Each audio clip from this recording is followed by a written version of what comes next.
జై శ్రీకృష్ణ.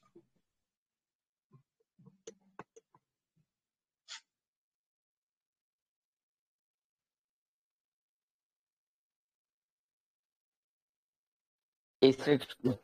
జై శ్రీకృష్ణ. సార్ ఒక చిన్న ప్రశ్న. చెప్పండి. ఆర్య సమాజం అంటే కూడా హైందవ ధర్మమేనా సార్ వాళ్ళు పాటించేది కూడా? ఆర్య సమాజము హిందూ ధర్మమే. అయితే వాళ్ళు వేదాలు ఒక్కటే ప్రామాణికంగా తీసుకుంటారు, పురాణాలని ప్రామాణికంగా తీసుకోరు. అంటే మనిషి రాసినవేవి కూడా ప్రామాణికం కాదు వాళ్ళకి. ఎవరు రాసినా కూడా ప్రామాణికం కాదు. పురాణాలు కాకుండా వేదాలు ఒక్కటే ప్రామాణికం. కాకపోతే వేదాలు ప్రామాణికం అంటే వేదాలు అర్థం చేసుకోవడానికి కొంత కష్టం కదా, కాబట్టి తప్పుగా కూడా మనం వాటిని అర్థం చేసుకునే అవకాశం ఉంది. వేరేజ్ పురాణాలు చదివిన తర్వాత వేదాలు కొంత సులువుగా అర్థమవుతాయి. వేదాలలో ఉన్నదే కరెక్టే, వేదాలలో ఉన్నదే గొప్ప జ్ఞానము. కానీ వేదాలు అర్థం కావాలంటే కొంత పురాణ జ్ఞానం ఉంటే కాస్త సులువు అవుతుంది. కాస్త కథల రూపంలో ముందుగా తెలుసుకుని భగవంతుడి తత్వము అన్ని కూడా గుర్తించిన తర్వాత అప్పుడు వేదాలు చదివితే సులువు అవుతాయి. అలా కాకుండా డైరెక్ట్ గా వేదాలే అయితే కొద్దిగా కన్ఫ్యూజన్ అయ్యే అవకాశం ఉంది. అయితే వాళ్ళు నమ్మేది అది హిందూ ధర్మమే, కానీ వాళ్ళు ఏంటంటే బ్యాక్ టు వేదాస్, వేదాలు తప్ప ఇంకేమీ కూడా ఉండదు, మిగతావన్నీ కూడా అసత్యం అని వాళ్ళు అంటారు. దానికి తోడు మనకేమైందంటే పురాణాలలో మిస్ అయిపోయిన పాయింట్స్ ఏవైతే ఉంటాయో ఈ మిస్ అయిన పాయింట్స్ అందరూ కూడా పండితులు వారు వీరు రాయడం జరిగిందన్నమాట. కొంతమంది పండితులు రాయడం, ఎందుకంటే పోగొట్టుకోకూడదు కదా, మూల భావాన్ని పోగొట్టకుండా చాలా మంది పండితులు కష్టపడి ఈ పురాణాలలో వాళ్ళ శ్లోకాలు ఇరికించేసేసారు. అలా ఇరికించడం వల్ల ఏమైందంటే సీక్వెన్స్ కొంత దెబ్బతిన్నది, కొన్ని పురాణాల యొక్క పవిత్రత దెబ్బతిన్నది, కొన్ని పురాణాలలో ఈ కథ ఉన్నదా లేదా అని కూడా చెప్పడం కష్టం అన్నమాట. అలా అయిపోవడంతో ఏమైందంటే పురాణాల నుంచి మనకి ఎక్కువ ప్రశ్నలు, ఇప్పుడు మనకు బయట వేరే మతాల వాళ్ళు వేసే ప్రశ్నలన్నీ కూడా పురాణాలు రామాయణ మహాభారతాల్లోంచే వేస్తారు. వాళ్ళు అందులో ఉన్న మంచితనాన్ని గుర్తించరు. వాళ్ళు ఏమంటారు, ధర్మరాజు జూదం ఆడడం తప్పు కదా, తర్వాత ఒక అమ్మాయి 5గురిని పెళ్లి చేసుకోవడం తప్పు కదా, ఇలాంటి మాటలన్నీ, కృష్ణుడు అందరినీ చంపించాడు, ఇలాంటి పిచ్చి మాటలు మాట్లాడుతూ ఉంటారు అనమాట. రాముడు భార్యని ఎందుకు అడవిలో వదిలిపెట్టాడు, రాముడు భార్యని అగ్ని ప్రవేశం ఎందుకు చేయించాడు, రాముడు అంటే అందులో ఉన్న గొప్ప విషయాలన్నీ మర్చిపోతారు వాళ్ళు. ఏవైతే మనకు సంబంధం లేదో, ఏవైతే మనకు నిజంగా అర్థం కాకుండా జనాలు తెలుసుకున్న సత్యాలని అందులో వాళ్ళు అవి సత్యం అనుకుంటారు. వాళ్ళు ఆ రాసినటువంటి పాయింట్స్ ని, ఇప్పుడు రాముడు ఎక్కడా కూడా సీతను అగ్ని ప్రవేశం చేయమన్నాడు, కానీ జనాలు ఏంటంటే సీతను అగ్ని ప్రవేశం చేయించాడు.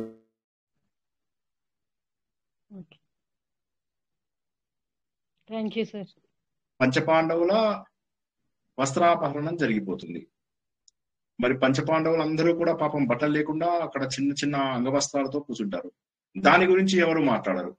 సో ఇవంతా ఏమైపోయిందంటే కాలక్రమేణా పండితులు వాళ్ళు వీళ్ళు కథలు ఇంకా ఎక్కువ వారికి తోచినట్టుగా భక్తి భావంతో కొంతమంది మిస్ అయిన పాయింట్స్ ని పూరించే బాధ్యతతో కొంతమంది రాయడం వల్ల ఏమైందంటే పురాణాలకు కావ్యాలకి ఆర్య సమాజం వాళ్ళు ఎక్కువ ప్రాధాన్యత ఇవ్వరు. వారు కేవలము వేదాలు మాత్రమే ప్రామాణికంగా తీసుకుంటారు అన్నమాట. ఎనివే ప్రారంభించుకుందాం.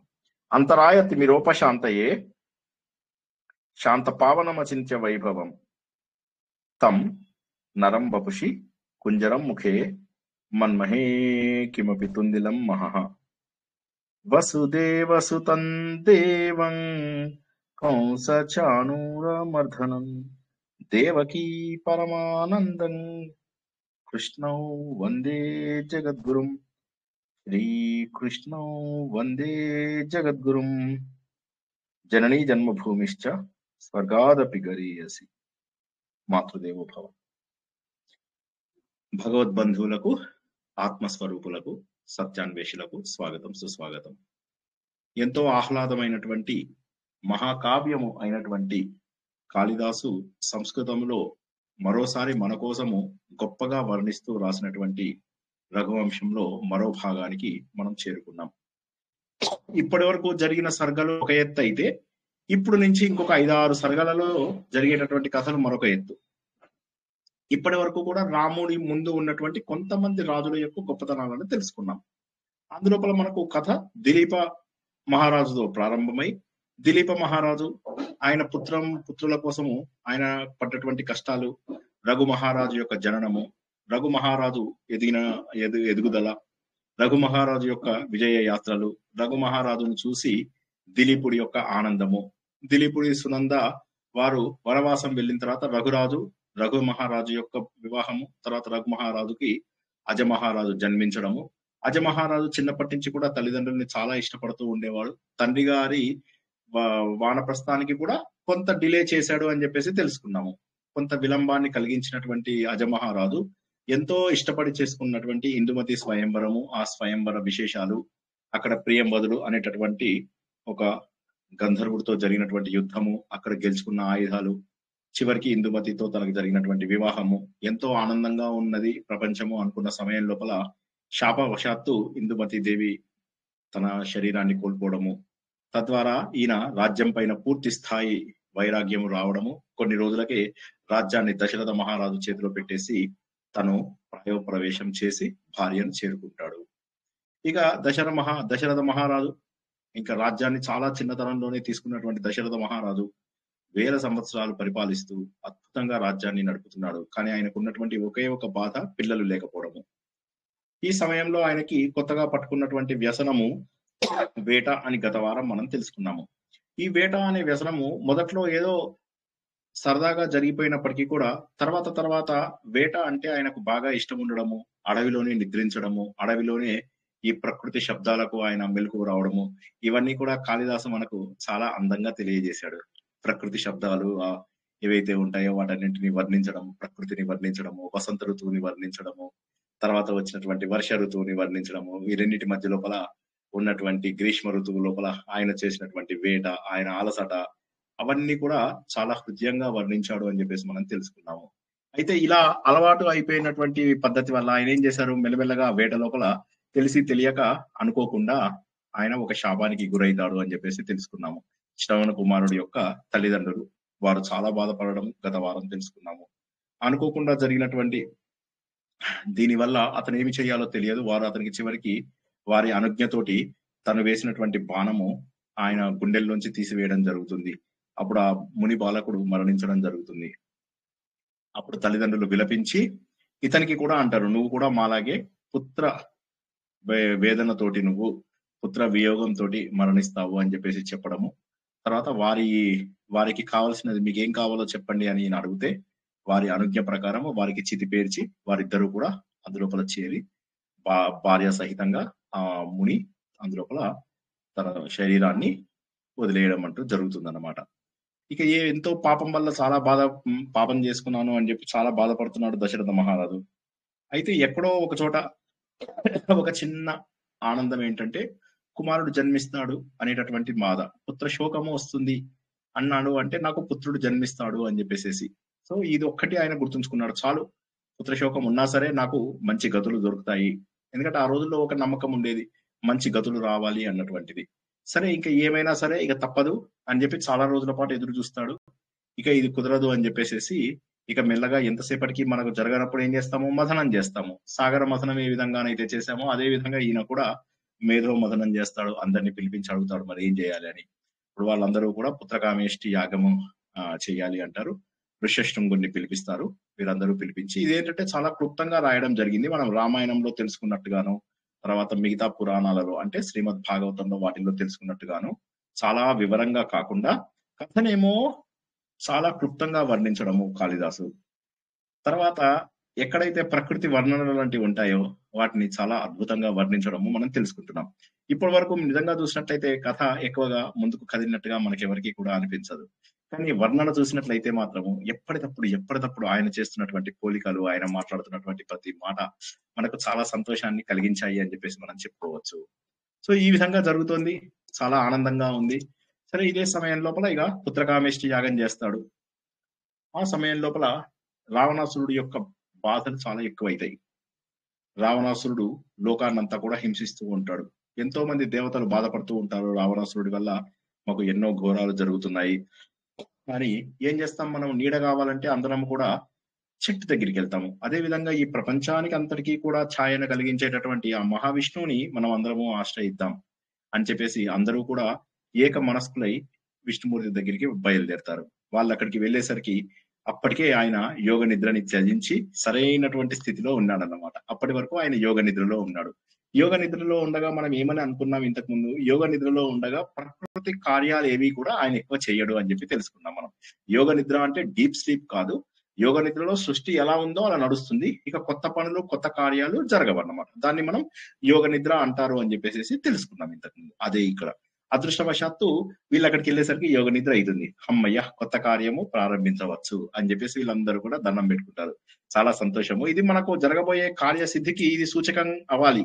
ఎందుకంటే సరిగా వెళ్ళగానే మనం మంచి శకునం అని చెప్పేసి అంటుంటాం కదా, అలాగా వీళ్ళందరూ కూడా ఇది కార్యసిద్ధికి చాలా చక్కటి ఇది అని చెప్పేసి వెళ్తారన్నమాట.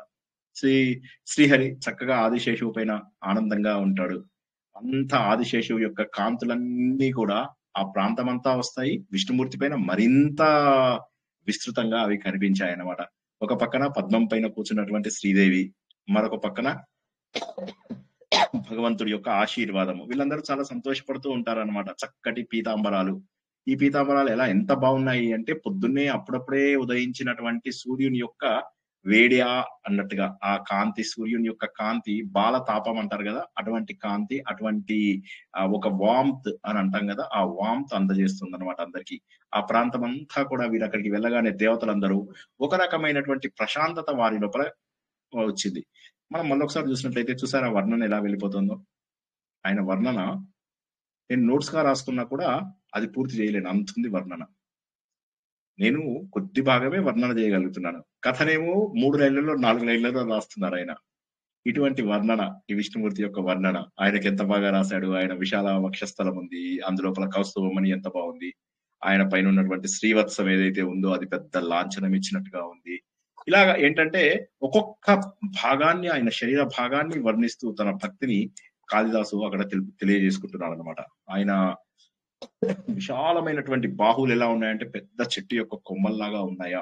ఇది నిజంగా చెప్పాలంటే ఈయననే ఒక పారిజాత వృక్షమా అన్నట్టుగా, అపర పారిజాతం అని చెప్పేసి అంటారు అనమాట. ఆయన అపర పారిజాతమా అని చెప్పేసి ఇక అక్కడ ఉన్నటువంటి ఆయుధాలు అవే జయఘోషని వేస్తున్నాయా అన్నటువంటి ఆనందాన్ని కలగజేస్తున్నాయి అన్నమాట. ఇక ఇంతలోకి గరుడుని చూశారు. గరుడు ఎలా ఉన్నాడు, అంతకుముందు ఆల్రెడీ ఒకసారి ఈ వజ్రాయుధపు దెబ్బలు తింటాడు గరుడు. ఆ దెబ్బలు తిన్నదానికి ఇంక ఇప్పుడు కొద్దిగా ఆ దెబ్బలు ఆయనకు గుర్తులు కనిపిస్తూ ఉన్నాయన్నమాట. ఇక తనకి ఎప్పటి నుంచో వైరం ఉంది గరుడుకి, నాగులకి. కానీ వారిద్దరి మధ్య ఇక్కడ విష్ణుమూర్తి దగ్గర మాత్రము ఏ విధమైనటువంటి గొడవలు లేవు. ఇద్దరు పరస్పరము శత్రువులు అయినప్పటికీ కూడా గరుత్మంతుడు తర్వాత ఆదిశేషువు వారిద్దరూ అక్కడ చక్కగా కలిసి వారిద్దరి మధ్య లోపల చక్కటి సామరస్యత ఏర్పడింది అని చెప్పేసి అలాగా ఆనందంగా చూస్తూ ఉన్నారు. విష్ణుమూర్తి వీరందరినీ చూశాడు. చూసిన తర్వాత భృగువు మొదలైన మహర్షులందరూ వచ్చేసి భగవంతుని అడుగుతారు, మీరు బాగా చక్కగా నిద్రపోయారా, సుఖంగా శయనించారా అని అడుగుతారు అన్నమాట. ఆయన అలా నవ్వుతూ చూస్తున్నారు అన్నమాట వాళ్ళని. ఆయన నిద్రపోతే ప్రపంచం ఏముంది. నిన్న మనము నారాయణీయము చాలా హృదయంగా ఎంతో అందంగా ఉన్నటువంటి నారాయణీయాన్ని తెలుసుకున్నాం. అందులోపల భగవంతుడికి నిద్ర వచ్చినప్పుడు ఊరికే నిద్ర రాదు కదా ఆయనకి. అందరూ పిల్లాడు నిద్రపోకపోతే వాళ్ళు నిద్రపోరు. అందుకని చెప్పేంటి వాళ్ళ దగ్గర రాగానే కళ్ళు మూసుకున్నట్టుగా యాక్ట్ చేస్తారు. అమ్మయ్య పిల్లాడు పడుకున్నాడు, ఇక మన పనులు మనం చేసుకుందామా వెళ్ళిపోతారు. పిల్లవాడు పడుకుంటాడా? ఒకటేమో ప్రపంచాన్నంతా కూడా పరిపాలించేటటువంటి భగవంతుడు ఉన్నట్టు, ప్రపంచమంతా వ్యాపించి ఉన్నటువంటి విశ్వ చైతన్యం. మరొక వైపు అల్లరి పిల్లాడు పడుకుంటాడా? పడుకోడు కదా. అదే విధంగా విష్ణుమూర్తిని వీళ్ళు ప్రశ్న అడగడం అనేది చాలా సంతోషంగా. సరే వీళ్ళందరూ కూడా ఇక ఆయనని ఒక్కసారిగా ఆయనను చూడగానే ఆనందం లోపల అందరూ దండం పెడతారు. పెట్టేసి ఒక్కసారిగా చెప్తారు, భగవంతుడా అందరికంటే ముందు ఉద్భవించింది నువ్వే పరబ్రహ్మ రూపంలో. ఉద్భవించిన తర్వాత ఈ ప్రపంచం మొత్తాన్ని సృష్టి స్థితి లయ అనేటటువంటి 3 భాగాలుగా సృష్టి చేయడము నువ్వే, మా అందరినీ కూడా పోషించేది నువ్వే, మళ్ళీ మా అందరినీ కలుపుకునేది కూడా నువ్వే. ఈ విధంగా 3 రకాల బాధ్యతలను నిర్వహిస్తున్నటువంటి ఓ ప్రకాశవంతమైనటువంటి ఓ దేవ, నీకు మా అందరి యొక్క ప్రణామాలు. నిన్ను ఎక్కడ చూస్తే అక్కడ అందరూ కూడా ఆనందంతో ఉండిపోతారు మాకు తెలుసు. కానీ నీవు మాత్రము ఎటువంటిది లేకుండా సచ్చిదానంద స్వరూపుడవు, నీవు నిర్వికారుడవు. నీకు ఏ విధమైనటువంటి వికారములు మార్పులు ఉండవు. సాత్విక రాజసిక తామసిక గుణాలు అనేటటువంటివి నువ్వు సృష్టించినవి, కానీ వాటి ద్వారా నీకు ఏ విధమైనటువంటి తేడా నీకు ఉండదు. ఓ భగవంతుడా, నువ్వు నీ సమాధి మార్గం ద్వారా, నీ మార్గం ద్వారా నువ్వు యోగ నిద్రలో ఇన్ని రోజుల పాటు నువ్వు పరిచ్ఛిన్నుడవు. నువ్వు ఏ కోరికలు లేనటువంటి వాడు, కాకపోతే అందరి కోరికలు కూడా తీర్చేటటువంటి లక్షణం నీ దగ్గర ఉన్నది. అందరి యొక్క కోరికలను ఈడేరుస్తావు. నువ్వు సూక్ష్మ రూపుడవు, కానీ అట్ ద సేమ్ టైం నువ్వు ఈ ప్రపంచం అంతా కూడా వ్యాపించి ఉన్నటువంటి ఒక రూపానివి. భగవంతుడా, నిన్ను మేము ఏమని పొగడాలి? ఈ స్థూల జగత్తుకు అంతటికీ కూడా కారణం నువ్వే కదా. నువ్వు అందరి హృదయాలలో ఉన్నావు, కాకపోతే మాకెందుకో దూరంగా ఉన్నట్టుగా అనిపిస్తుంది ఓ భగవాన్. నీకు కోరికలు లేవు, కానీ తపస్సు మాత్రం నువ్వు చేసినట్టుగా ఎవరు చేయరు. నువ్వు గొప్ప తపోనిష్ఠుడవు, నువ్వు దయామయుడవు, నీకు దుఃఖం అనేటటువంటిది ఏ విధంగానూ లేదు. నువ్వు పురాణ పురుషుడవు, పురాణాలలో చెప్పినటువంటి అక్షర పురుషుడవు, ఎప్పటి నుంచో క్షరము కానటువంటి, నాశనము కానటువంటి రూపం ఉన్నటువంటి మహానుభావుడు. నీకు తెలియని విషయాల, నీకు ఈ ప్రపంచంలో ఉన్న సర్వ విషయాలు తెలుసు. నువ్వు సర్వశక్తిమంతుడవు, సర్వ వ్యాపకుడవు, సర్వజ్ఞుడవు. నీకు తెలియని విషయాలంటూ మేము కొత్తగా ఏమీ చెప్పేది లేదు. నీకు తెలియని కార్యం లేదు, ఈ ప్రతి కార్యానికి ఒక కారణం ఉంటుంది అన్నటువంటి విషయం కూడా తెలుసు. ప్రపంచంలో కనిపించేటటువంటి ప్రతి రూపంలో కూడా ఉన్నటువంటిది నువ్వే. ఎంత డీటెయిల్ గా ఈయన భగవంతుని ప్రార్థించారో చూడండి. ఈ ప్రపంచంలో ఉన్నటువంటి 14 లోకాలకి నువ్వే రాజువి. సప్త సముద్రాలలో కూడా శయనించేటటువంటిది నీదే. సప్త లోకాలకు ఆధారం కూడా నువ్వే. పురుషార్థాలన్నిటికీ కూడా ఆధారం నువ్వే. వాటన్నిటిని మా అందరికీ కూడా ప్రసాదించేది కూడా నువ్వే. అన్ని యుగాలకు కారణం నువ్వే. అన్ని రకాల వర్ణాలకు కూడా, రంగులకు కారణం కూడా నువ్వే. ఇదంతా కూడా, ఈ ప్రపంచం అంతా కూడా వేద రూపం లోపల అందింది. ఆ వేద రూపం కూడా నీలోంచి ఆవిర్భవించినటువంటి చతుర్ముఖ బ్రహ్మ రూపంలో మా అందరికీ అందినటువంటిది. మోక్షం కావాలనుకున్న ప్రతి ఒక్కడు కూడా నిన్ను చేరుకోవాలి అనుకుంటారు. నిన్ను చేరిన తర్వాత ఇక వేరే రకమైనటువంటి బంధాలు ఉండడము, మరొక జన్మ ఉండడము అనేటటువంటిది ఎప్పుడు సాధ్యం. నీకు జన్మ లేదు, కానీ నువ్వు మా కోసమని అవతరిస్తున్నావు. ఒక నిరాకారమైనటువంటి ఓ భగవాన్, నువ్వు నరాకారుడవై మా కోసం అని చెప్పి రకరకాల అవతారాలు ఎత్తుతున్నావు. మాలాగా ఆశ్చర్యంగా నిద్రపోతున్నట్టుగా మాకు యాక్ట్ చేస్తున్నావు. నీ తత్వము ఎవరు చెప్పగలరు? ఎవరు ఇది అని చెప్పి చెప్పగలరు? శబ్ద రూప రస గంధాలు అన్ని కూడా నువ్వు అనుభవించగలవు. ఘోరమైన తపస్సు చేయగలవు. ప్రపంచం అంతా కూడా పరిపాలించగలవు. నువ్వు న్యూట్రల్ గా కూడా ఉండగలవు. అన్ని కర్మలు మేము నీకే సమర్పించి ఈ కోరికలు చేస్తున్నాము. ఓ భగవంతుడా, ఈ ప్రపంచంలో ఈ కనిపిస్తున్నటువంటి ప్రతి ఒక్కటి కూడా, ప్రత్యక్షంగా ఉన్నటువంటి ప్రతి ఒక్కటి కూడా నీదే.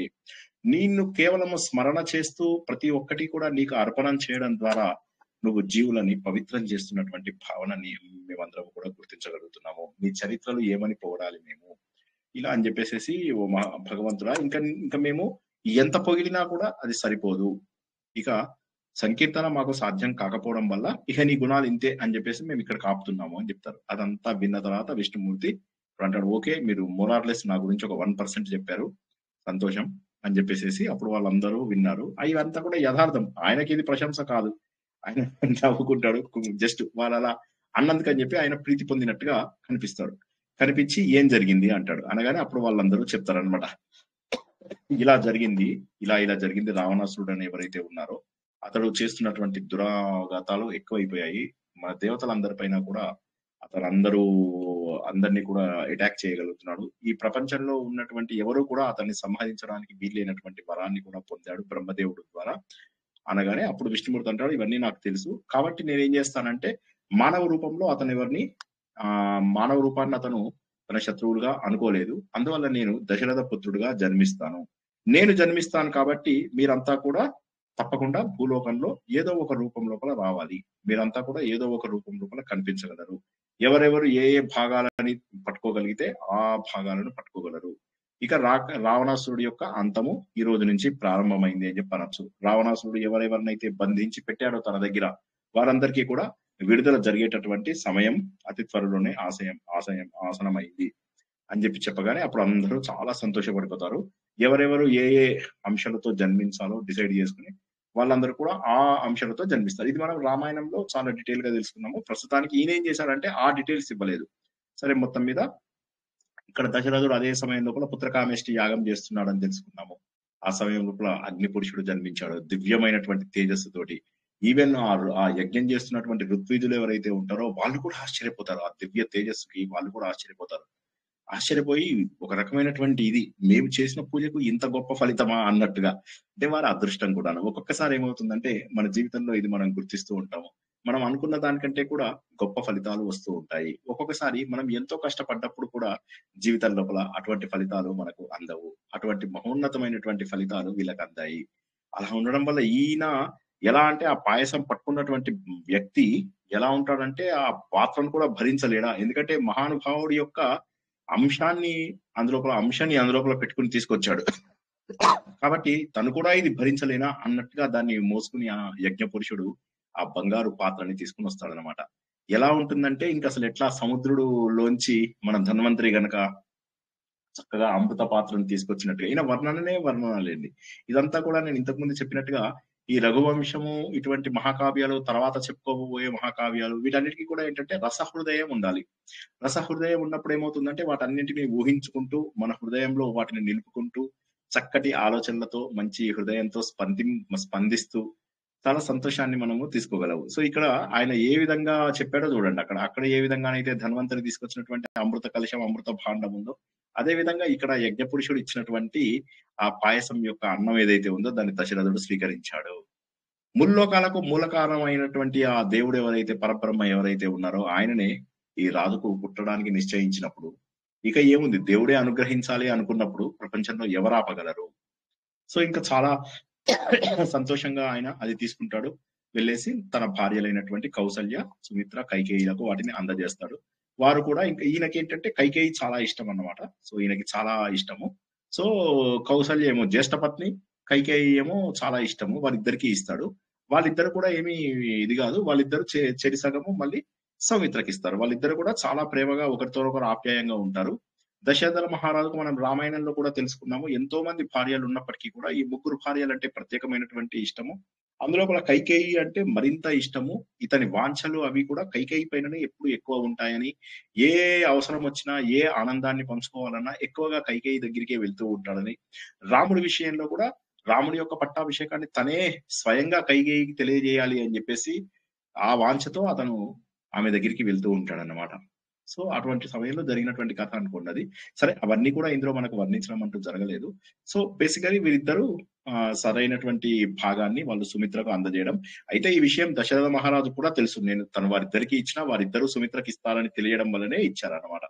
ఇకగానే ఇంకా వారి ముగ్గురికి కూడా ఎంతో అది పాయసం తీసుకున్నప్పటి నుంచి వాళ్ళలో వస్తున్నటువంటి మార్పులు చూస్తారు.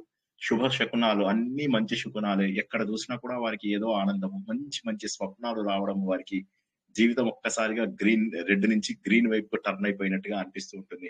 వాళ్ళకు ఎంత గొప్ప గొప్ప అంటే శంఖ చక్ర గదాధరుడు, శంఖ చక్ర శార్గ గద ఏవైతే ఉన్నాయో 4 రూపాలు వారికే జన్మించాయా అన్నంత ఆనందంతోని వారికి కళల లోపల వస్తాయన్నమాట. బంగారు రెక్కలు కట్టుకొని గరుత్మంతుడు విపరీతంగా స్పీడ్ గా వెళ్ళిపోతూ ఒక బ్యూటిఫుల్ లైట్ ని ఇలా వెదజల్లుతున్నాడా అనేటటువంటి ఆనందాన్ని కూడా కలగజేస్తున్నట్టుగా స్వప్నం వస్తుంది అనమాట. ఇంకా అదే సమయంలో కొంతమందికి కౌస్తుభము, ఆ కౌస్తుభాన్నే పద్మంగా పెట్టుకొని లక్ష్మీదేవి కళలో కనిపించినట్టుగాను ఇలా వీరికి చక్కటి కళలు వస్తూ ఉంటాయి. అవన్నీ మళ్ళీ పొద్దున్నే చక్కగా డిస్కస్ చేస్తూ ఉంటారు. అప్పుడు తను అంటుంది, అవునవును నాకు కూడా అలాంటి కళలే వచ్చాయి. ఆకాశం అనేటటువంటి గంగలో, ఆ పవిత్రమైనటువంటి గంగ లోపల స్నానం చేసి వేద మంత్రాలు చదువుతున్నటువంటి ఈ సప్త ఋషులు ఎవరైతే మనం సప్తర్షి మండలం అనే నక్షత్రాల ద్వారా చూస్తామో వారందరూ కూడా మాకు ఆశీర్వదిస్తున్నట్టుగా వచ్చింది అంటే, అవునవును నాకు కూడా వచ్చింది అక్క అంటే, నాకు కూడా వచ్చింది అని చెప్పి సంతోషపడతారు. ఇవన్నీ తీసుకెళ్లి వీళ్ళు ఊరుకోకుండా కబులు చెప్పుకున్న వాళ్ళు వెళ్ళి దశరథ మహారాజుకి చెప్తారు. ఇక దశరథ మహారాజు ఏం చెప్పాలి, ఎంత సంతోషపడిపోతాడు. ఇటువంటి కళల గరుత్మంతుడు కళలోకి రావడము అంటే మహానుభావుడైనటువంటి భగవంతుడు అంశ వస్తుంది అన్నంత సంతోషం. జగత్పితకు నేను జనకుని కాబోతున్నానా అని చెప్పేసి ఈ విధంగా ఒకే రూపమైనటువంటి విష్ణుమూర్తి 4 రూపాల లోపల గర్భాల ద్వారా విడిపోయి 4 జన్మలు ఎత్తాడు అని చెప్పేసి మనం ఇక్కడ తెలుసుకుంటాము. ఇందులోపల కౌసల్యాదేవి మంచి రోజునాడు ఎట్లా అంటే ఒక మంచి ఇది రాదు మనోహరమైనటువంటి తనయుణ్ణి చేస్తుంది. అతని రూపం చూడగానే ఎంత ఆనందపడిపోతుందో, ఇంకా అసలు రమింపజేసేటటువంటి రూపం కాబట్టి రాముడు అనేటటువంటి పేరును ఆయనకు పెట్టడం జరుగుతుందన్నమాట. ఇంకా అసలు రాముడిని చూసేసరికి ఏమయ్యాయట అంటే అక్కడున్న దీపాలన్నీ కూడా వెలవెలబోయాయట. కాళిదాసు వర్ణన మరొకసారి అదే చెప్తున్నాను, మాట మాటకే కూడా మనం చాలా సంతోషపడాల్సినటువంటి వర్ణన. కాళిదాసు వర్ణన చూడండి ఎంత బాగుంది. ఆయన ముందు అన్ని దీపాలు కూడా వెలవెలబోయాయట. సో దబదబా ఆయన ఇంకా కౌసల్య చాలా ఆనందంగా ఉంది. ఇక నెక్స్ట్ కైకేయికి రెండవ కొడుకు. ఎందుకంటే అందరికీ తెలుసు కదా, కైకేయికి భరతుడు పెద్దవాడా లక్ష్మణుడు పెద్దవాడా? ఎవరు పెద్దవాడు? భరతుడు పెద్దవాడు. కరెక్ట్. సో భరతుడు జన్మించడం మంచి శీలవంతుడు. కైకేయి ఎంత అందంగా ఉంటుందో ఆ కైకేయి సంపదాన్ని మొత్తాన్ని స్వీకరించేసి జన్మించాడా అన్న రూపం లోపల భరతుడు ఆవిడకి జన్మించడం జరుగుతుంది. ఇక ఇదే సమయం లోపల మంచి విద్య, వినయము, బుద్ధి అన్ని ఉన్నాయా, పుట్టడమే చాలా బుద్ధిమంతులుగా ఉన్నారా అనేటటువంటి లక్ష్మణుడు, శత్రుఘ్నుడు ఎవరైతే ఉంటారో వాళ్ళిద్దరిని ఏమో సుమిత్రాదేవి. ఇంకా ఏముందిగా భూమి మీద భగవానుడు పుట్టినప్పుడు ప్రపంచమంతా కూడా స్వర్గమే కదా, ప్రపంచమంతా కూడా స్వర్గమే వచ్చిందా అన్నంత ఆనందంతో వీళ్ళు పుట్టడం వల్ల ఈ ప్రపంచంలో ఉన్నటువంటి దోష గుణాలన్నీ కూడా వెళ్ళిపోయాయిట. ఈ ప్రపంచంలో ఇక దోష గుణాలన్నీ కూడా మిగలకుండా అంతా కూడా ఉజ్వలంగా ప్రకాశించింది అని చెప్పేసి కాళిదాస్ చెప్తాడు. అదే సమయం లోపల ఈ రాక్షసుడు యొక్క బాధలను బాధపడుతున్న వాళ్ళందరికీ కూడా ఏదో ఉపశమనం కలిగినట్టుగా అనిపించింది అనమాట. శ్రీరాముడు రాగానే ఈ రాక్షస లక్ష్మి అని చెప్పి ఒక కొత్త పదాన్ని వాడాడు, అంటే రాక్షస శక్తి. ఆమె కూడా ఇట్లా అశ్రుబిందువులు కార్చి రావణాసురుడి కిరీటం మీద పడ్డాయా అన్నటువంటి వర్ణన. ఇది కావాలని నేను ప్రత్యేకంగా రాసుకున్నది అనమాట. ఆమె రాక్షస లక్ష్మి ఏడ్చి రావణాసురుడి కిరీటం మీద కన్నీరు గార్చింది అని చెప్పేసి చాలా చక్కటి వర్ణనని ఇక్కడ మనము చూసుకుంటాం అన్నమాట. ఇంకా ఏముందిగా, ఇక వాయిద్యాలు వాయించాలి అనే లోపల ఆల్రెడీ దేవతలే వాయించేస్తున్నారట, గొప్పగా దేవతలే దుందుగులు మోగించేస్తున్నారట. ఆ పైన లోకంలో, స్వర్గలోకంలో ఉన్నటువంటి కల్పవృక్షాలన్నీ కూడా భూలోకంలో రామ జననం వల్ల ఇక్కడికి అన్ని కుసుమాలు కనిపించాయట. ఎక్కడ చూసినా కూడా అద్భుతమైనటువంటి పుష్ప వర్షము. చాలా సంతోషం. ఇంకేముంది, కుమారులకు జాతకర్మ సంస్కారాలు అయిపోయాయి. అందరూ కూడా సహజంగానే ఇంకా ఉజ్వలంగా పెరుగుతూ తండ్రికి చాలా సంతోషం కలిగిస్తూ ఉన్నారు.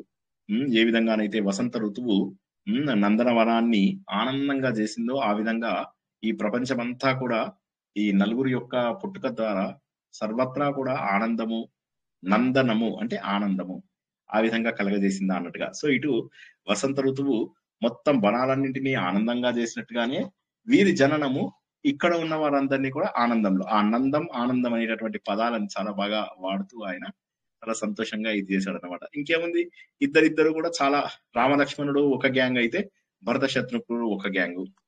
ఈ విధంగా ఎప్పుడు కూడా ఇద్దరిద్దరుగా 2 గ్రూప్స్ గా విడిపోయే వాళ్ళు. నలుగురికి మరి ఒకరంటే ఒకరికి చాలా ప్రేమ, చాలా అన్యోన్యంగా పెరిగే వాళ్ళు అనమాట. ఇలా ఇక జనాలందరూ కూడా వీళ్ళని చూసి చాలా ముచ్చట పడేవాళ్ళు. వీరి మధ్య ఉన్నటువంటి ఐకమత్యం గాని, వీళ్ళ మధ్యలో ఉన్నటువంటి వినయం, విధేయతలు గాని. రఘువంశంలో ఎటువంటి రాజులు పుడుతున్నారు అంటే ప్రతి రాజు కూడా అంతకంటే ముందు ఉన్నటువంటి రాజుని దాటి మళ్ళీ వస్తున్నాడా. వీటన్నిటికి తోడు గొప్ప పితృభక్తి. ఈ నలుగురికి కూడా తల్లిదండ్రులు అంటే చక్కటి ఇది. ఇంకా ఏ విధంగా అయిపోతుందంటే దశరథుడికి ఇక ఆనందము పట్టలేనంతగా ఉంటుంది. ఈ సమయంలో ఆయన తన శాపాన్ని కూడా మర్చిపోయాడేమో. సో అటువంటి పరిస్థితి అన్నమాట. చాలా సంతోషంగా ఉన్నాడు. ఈ నలుగురు పుత్రులు మంచిగా విష్ణుమూర్తి అంశతోని పుట్టిన వాళ్ళు. ఏం కావాలి ఒక వ్యక్తికి, ఒక తండ్రికి ఇంకా ఏం కావాలి. సరే, ఇదే సమయం లోపల మనం ఇప్పుడు 11వ సర్గలోకి వచ్చాము. జస్ట్ ఒకసారి అందరికి చెప్తున్నాము. మొత్తం 19 సర్గలు, అప్పుడే 11వ సర్గలోకి వచ్చాం. రాముడి కథ అయిపోయిన తర్వాత మిగతా వాళ్ళ అందరివి కూడా చిన్న చిన్నగా ఉంటాయి. సో రఘువంశం అనేది ప్రతి ఒక్కరూ తప్పకుండా ఒక్కసారైనా కూడా లైఫ్ లోపల వినాలి. ఎందుకంటే కొంతమంది పేర్లైనా తెలుస్తాయి, కనీసం రాముడి వరకు కొంతమందికి తెలుసు. తర్వాత వచ్చినటువంటి కుశుడు, అతిథి, వీళ్ళందరి కథలు కూడా మళ్ళీ మనం తెలుసుకుంటాం. ఇవాళ వచ్చే వారంలో రాముడి కథ అయిపోయి కుశుడిలోకి మనము ప్రవేశిస్తాం. సరే, విశ్వామిత్రుడు యాగ సంరక్షణ కోసం అని చెప్పేసి దశరథ మహారాజు దగ్గరికి రావడము, రాముడిని పంపమని చెప్పేసి అడగడము జరుగుతుంది. అప్పటికింకా రాముడు చిన్న పిల్లాడే కదా. సో కానీ వారేంటంటే విశ్వామిత్రుడు వచ్చినప్పుడు ఏమనుకుంటాడంటే, తేజోవంతులైనటువంటి వారు ఉంటారు కదా, వారికి బుద్ధితోటి మాటలు గాని వారికి వయస్సుతోటి సంబంధం ఏముంది అన్నటువంటి మాట. అయినప్పటికీ కూడా ఆయన ముందు అంగీకరించాడు, ఎంతసేపటికి అంగీకరించాడు. చివరికి వశిష్ఠుడు చెప్పడం ద్వారా అంగీకరిస్తాడు. రాముడితో పాటు లక్ష్మణుడు కూడా వెళ్ళడానికి అంగీకరిస్తాడు అనమాట. సరే, అసలు ఇంకా ఎప్పుడు కూడా ఆయన నిజంగా చెప్పాలంటే దశరథుడు వెనకాడాడు. మనం రామాయణంలో తెలుసుకున్నట్టుగా దశరథుడు అంటాడు, నా పిల్లవాడిని పంపించాను, నేనే వస్తానంటాడు. కానీ అలాంటిది ఇతను మాత్రం నువ్వు రాముడినే పంపించాలి నాతోని అనగానే సరిగా రామలక్ష్మణులని బయలుదేరి తీసుకుని వెళ్తారు అనమాట. వీళ్ళిద్దరూ కూడా తండ్రికి పాదాభివందనం చేస్తాడు. చేయగానే తండ్రికి చాలా కళ్ళలోంచి నీళ్ళు వచ్చేస్తూ ఉంటాయి. ఎప్పుడు రాముడిని వదిలినటువంటిది ఇది కాదు కదా. సో నేను కూడా నా ఫస్ట్ జాబ్ చేద్దామని వెళ్తున్నప్పుడు నేను ఎప్పుడు మా అమ్మను వదిలిపెట్టలేదు. నా ఇంజనీరింగ్ అయిపోయేదాకా కూడా నేను మా అమ్మను వదిలిపెట్టలా. ఆ తర్వాత నేను జాబ్ చేయడానికి వెళ్తుంటే నేను 100 మీటర్స్ పాటు మా అమ్మ అసలు కళలో కూడా అనుకోలేదు నేను అలా వదిలేసి వెళ్తాను ఎప్పుడైనా తనని అని చెప్పి. మా అన్నయ్యలు ఇద్దరు వేరుగా ఉండడం మా అమ్మకు జరిగింది, కానీ నేను వేరుగా ఉంటానని ఎప్పుడు అనుకోలేదు. మా అమ్మ అసలు తనను వదిలేసి వెళ్తానని ఎప్పుడు అనుకోలేదు. అలాంటిది ఒక 100 మీటర్ల పాటు తెలియట్లేదు అమ్మకి, నడుచుకుంటూ వచ్చేస్తున్నాను. నా చేయి పట్టుకొని అట్టా నడుచుకుంటూ వచ్చేస్తుంది. కాళ్ళకి చెప్పులు లేవు. అలాంటి ఇదన్నమాట. అంటే అదే విధంగా అంటే ఇక్కడ మనం తల్లిదండ్రుల ప్రేమని గుర్తించాలి. భగవంతుడు అన్ని రూపాలలో కనిపించడు మనకు. కేవలం తల్లిదండ్రుల రూపంలోనే మనకు భగవంతుడు కనిపిస్తూ ఉంటాడు. వారిని మనం దూరం చేసుకోకూడదు. ఆ విధంగా ఏమైతుందంటే ఈయన కళ్ళ నీళ్లు కారుతూ ఉంటాయి. అయినప్పటికీ కూడా ఏమీ ఇది చేయడు. వాటిని తుడిచి పురజనులందరూ కూడా కనిపిస్తూ ఉంటే, ఆ మార్గం నుంచి వీళ్ళు ముందుకు అలా నడుచుకుంటూ ఆ ముని వెంట ఆయన ఎటు వెళ్తుంటే అటు ఆయన దారి లోపల. సో చక్కగా ఇక సైన్యం అది కూడా వద్దు అని చెప్పి చెప్తారు. పాపం మీద సైన్యం కూడా పంపిద్దాం అనుకుంటాడు. కానీ సైన్యం కూడా వద్దు అంటారు. చాలు తండ్రి ఆశీర్వాదం ఉంటే చాలయ్యా, నువ్వు ఒక తండ్రివి, నువ్వు ఆశీర్వాదం ఇస్తే చాలు అని చెప్పేసి తర్వాత తల్లుల దగ్గరికి వెళ్తారు. తల్లులకు కూడా ప్రణమిల్లి ఆయన మహా తేజస్వి అయినటువంటి విశ్వామిత్రుడి అడుగుజాడల లోపల ఎలా ఉన్నాడు అంటే, సూర్యుణ్ణి అనుసరిస్తూ చైత్రం వైశాఖం నెలలన్నీ ఎలా వెళ్తాయో, ఈ నెలలన్నీ కూడా సూర్యుడి యొక్క గమనాన్ని మనకు చెప్తాయి కాబట్టి, సూర్యుడిని అనుసరిస్తూ వెళ్తాయి కాబట్టి, ఆ విధంగా చైత్ర వైశాఖాల లాగా వీళ్ళిద్దరు వెళ్ళారు అని చెప్పేసి చెప్తారు అనమాట. సో ఆ విధంగా చాలా ఆనందంగా వీళ్ళు వెళ్తూ ఉంటారు. సహజంగానే వీళ్ళు దారిలో రాజ్యంలో ఉన్నప్పుడేమో మంచి రోడ్లలో నడవడము, అన్ని చోట్ల కార్పెట్స్ అవి ఇవి వేయడము, అటువంటి ఇక్కడ ఏమైతుందంటే మరి వీళ్ళకు సమయానికి ఫుడ్ అవి ఇవి దొరకవు. ఎక్కడ ఆగుతారో తెలియదు. ఎక్కడ ఏ మజిలీ చేయాల్సి వస్తుందో తెలియదు. అందుకని అందరూ కూడా గుర్తుంచుకోండి, బల అతి బల. ఇది మనకు రామాయణంలో కూడా ఉంది. బల అతి బల. ఏమనుకోకండి, వాళ్ళ బయట నుంచి వచ్చి రాగానే ప్రవచనం స్టార్ట్ చేశా, అందుకోసం దగ్గొస్తుంది. ఈ బల అతి బల అనేటటువంటి విద్యలను ఆయన ఉపదేశించడం, దానివల్ల ఏమవుతుందంటే వీరికి ఆకలి దప్పులు తగ్గుతాయి.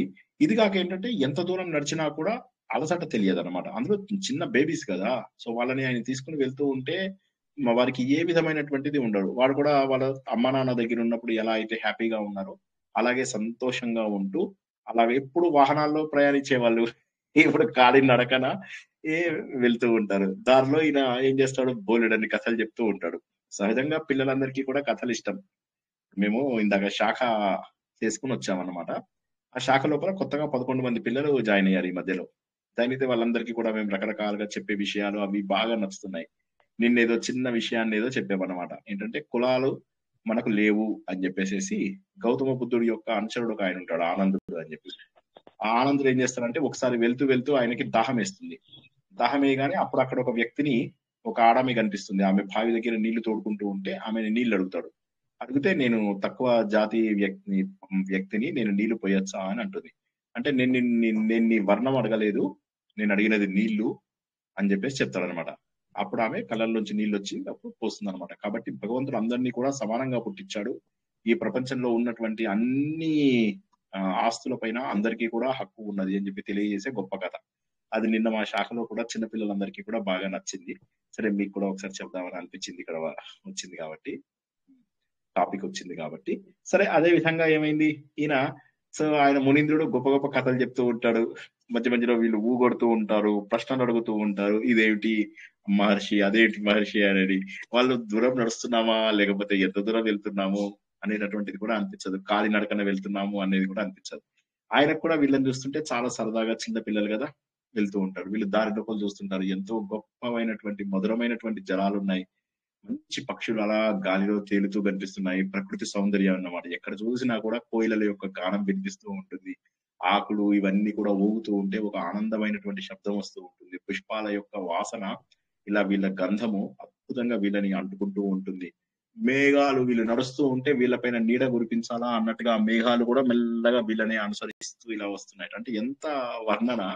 సో ఆ విధంగా అక్కడ ఉన్నటువంటి జలాలు గాని, చెట్లు గాని, ఇవన్నీ వాళ్ళు మామూలు సమయాలలో చూసే వాటికంటే ఎక్కువగా చూస్తారు. మామూలు సమయాలలో ఇలా వైల్డ్ ఫారెస్ట్ నుంచి వెళ్ళరు కదా వాళ్ళు. సో ఇళ్లలో చూస్తున్నటువంటి వాటికంటే కూడా ఇవి చాలా ఆనందం అనిపిస్తూ ఉంటాయి అన్నమాట. సరే మొత్తం మీద అక్కడ ఈ మన్మధుడు దహింపబడినటువంటి కందర్ప వనం అంటారు. ఆ కందర్ప వనంకి వెళ్తారు. అక్కడి నుంచి ఇలా ఒక్కొక్కటి కథ దాటుకుంటూ వెళ్తారు. తాటకికి శాపం ఎలా వచ్చింది అవన్నీ తెలుసుకుంటారు.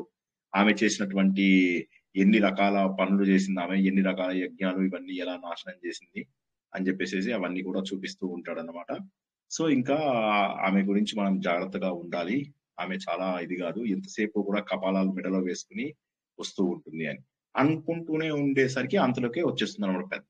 వేగంతో చెట్లన్నిటిని కూడా కదిపేస్తూ జుట్టంతా కూడా పీలికలు అయిపోయి చిరిగినటువంటి పీలికలుగా ఉన్నటువంటి చీరను ధరించి పెద్దగా అని పెడబెబ్బలు పెడుతూ ఓ పెద్ద రాక్షసి శ్మశానం నుంచి వచ్చిందా అన్నట్టుగా సుడిగాలి వేగంతో వచ్చేసేసి రాముడిని చుట్టుకొడుతుంది అనమాట. ఎలా ఉంటుందంటే మగవాళ్ళ పేగులన్నీ కూడా ఇలా మెడలో వేసుకొని, వాటి కపాలాలన్నీ కూడా మెడలో వేసుకొని, భుజం లోపల దండగా పెట్టుకొని ఇవన్నీ చూస్తున్నటువంటి తాటకిని చూస్తాడు అనమాట. సో ఇది కొద్దిగా ఇది స్త్రీ వధ కదా అని ఒక్క క్షణం ఆలోచిస్తాడు. సరే ఇది కాదు అని చెప్పేసి మళ్ళీ బాణము వదలాలి, స్త్రీల పైన దయను కూడా వదిలేయాలి. చూసారా ఇది? అంటే మళ్ళీ అతను కావాలని ఒకటి ఎక్స్ట్రా యాడ్ చేశాడు. బాణాన్ని స్త్రీ దయను, స్త్రీ వధ విషయంలో దయని కూడా రెండింటిని వదిలి బాణాన్ని ప్రయోగించాడు. ఆ బాణం ప్రయోగించగానే ఆమె వక్షస్థలం లోపల పెద్ద రంధ్రం వచ్చింది. అది రాగానే ఎలా అయింది అంటే అప్పటి వరకు కూడా యమధర్మరాజు ఎలా ప్రవేశించాలా ఈమెలోకి అని అనుకుంటున్నట్ట. ఈ రంధ్రం వల్ల యమధర్మరాజుకి ఛాన్స్ దొరికింది. అమ్మయ్య నేను ఇక్కడి నుంచి ప్రవేశించవచ్చు అని చెప్పేసి చెప్పగానే దెబ్బగా ఒక్కసారి ఆమె ఎలా కూలిపోయింది అని. ఇంకెక్కువగా వర్ణించలేదు తాటకి గురించి. ఆమె ఎలా పడిపోయింది. అప్పుడు ఈ పడిపోవడమే రావణాసురుడి యొక్క అంతానికి ఇదే దారి తీసింది. రాజ్యలక్ష్మి రాముణ్ణి వరిస్తుంది అని చెప్పి చెప్పడము అన్నట్టుగా చెప్తారన్నమాట. సో ఇంకా చాలా సంతోషంగా ఇంకా ముందుకెళ్తారు. మంచిగా సూర్యుడు కూడా చక్కటి కాంతితోటి వెలుగుతూ కనిపిస్తూ ఉంటాడు. రాముడి యొక్క పరాక్రమాన్ని చూసి ప్రకృతి అంతా కూడా సంతోషిస్తుంది. అక్కడి నుంచి ఒక గొప్ప కొన్ని శస్త్రాలు కూడా కొన్ని అస్త్రాలని రాముడికి ఇవ్వడం జరుగుతుంది. శస్త్రం అంటే ఆయుధాలు, అస్త్రం అంటే మంత్ర ప్రయోగాలతో వచ్చేది. వాయవ్యాస్త్రము, వారుణాస్త్రము, ఆగ్నేయాస్త్రము, బ్రహ్మాస్త్రము, పాశుపతాస్త్రము, ఇవన్నీ కూడా ఏంటంటే ఏదో ఒక మామూలు గడ్డి పుల్లనైనా తీసుకుని మంత్రం పెట్టి వదిలేస్తే చాలా. ఎవరో మ్యూట్ లో లేరండి, ఇందాక నుంచి చాలా డిస్టర్బెన్స్ గా ఉంది. కొద్దిగా మ్యూట్ లో ఉంటారా? ఎవరో తెలియదు.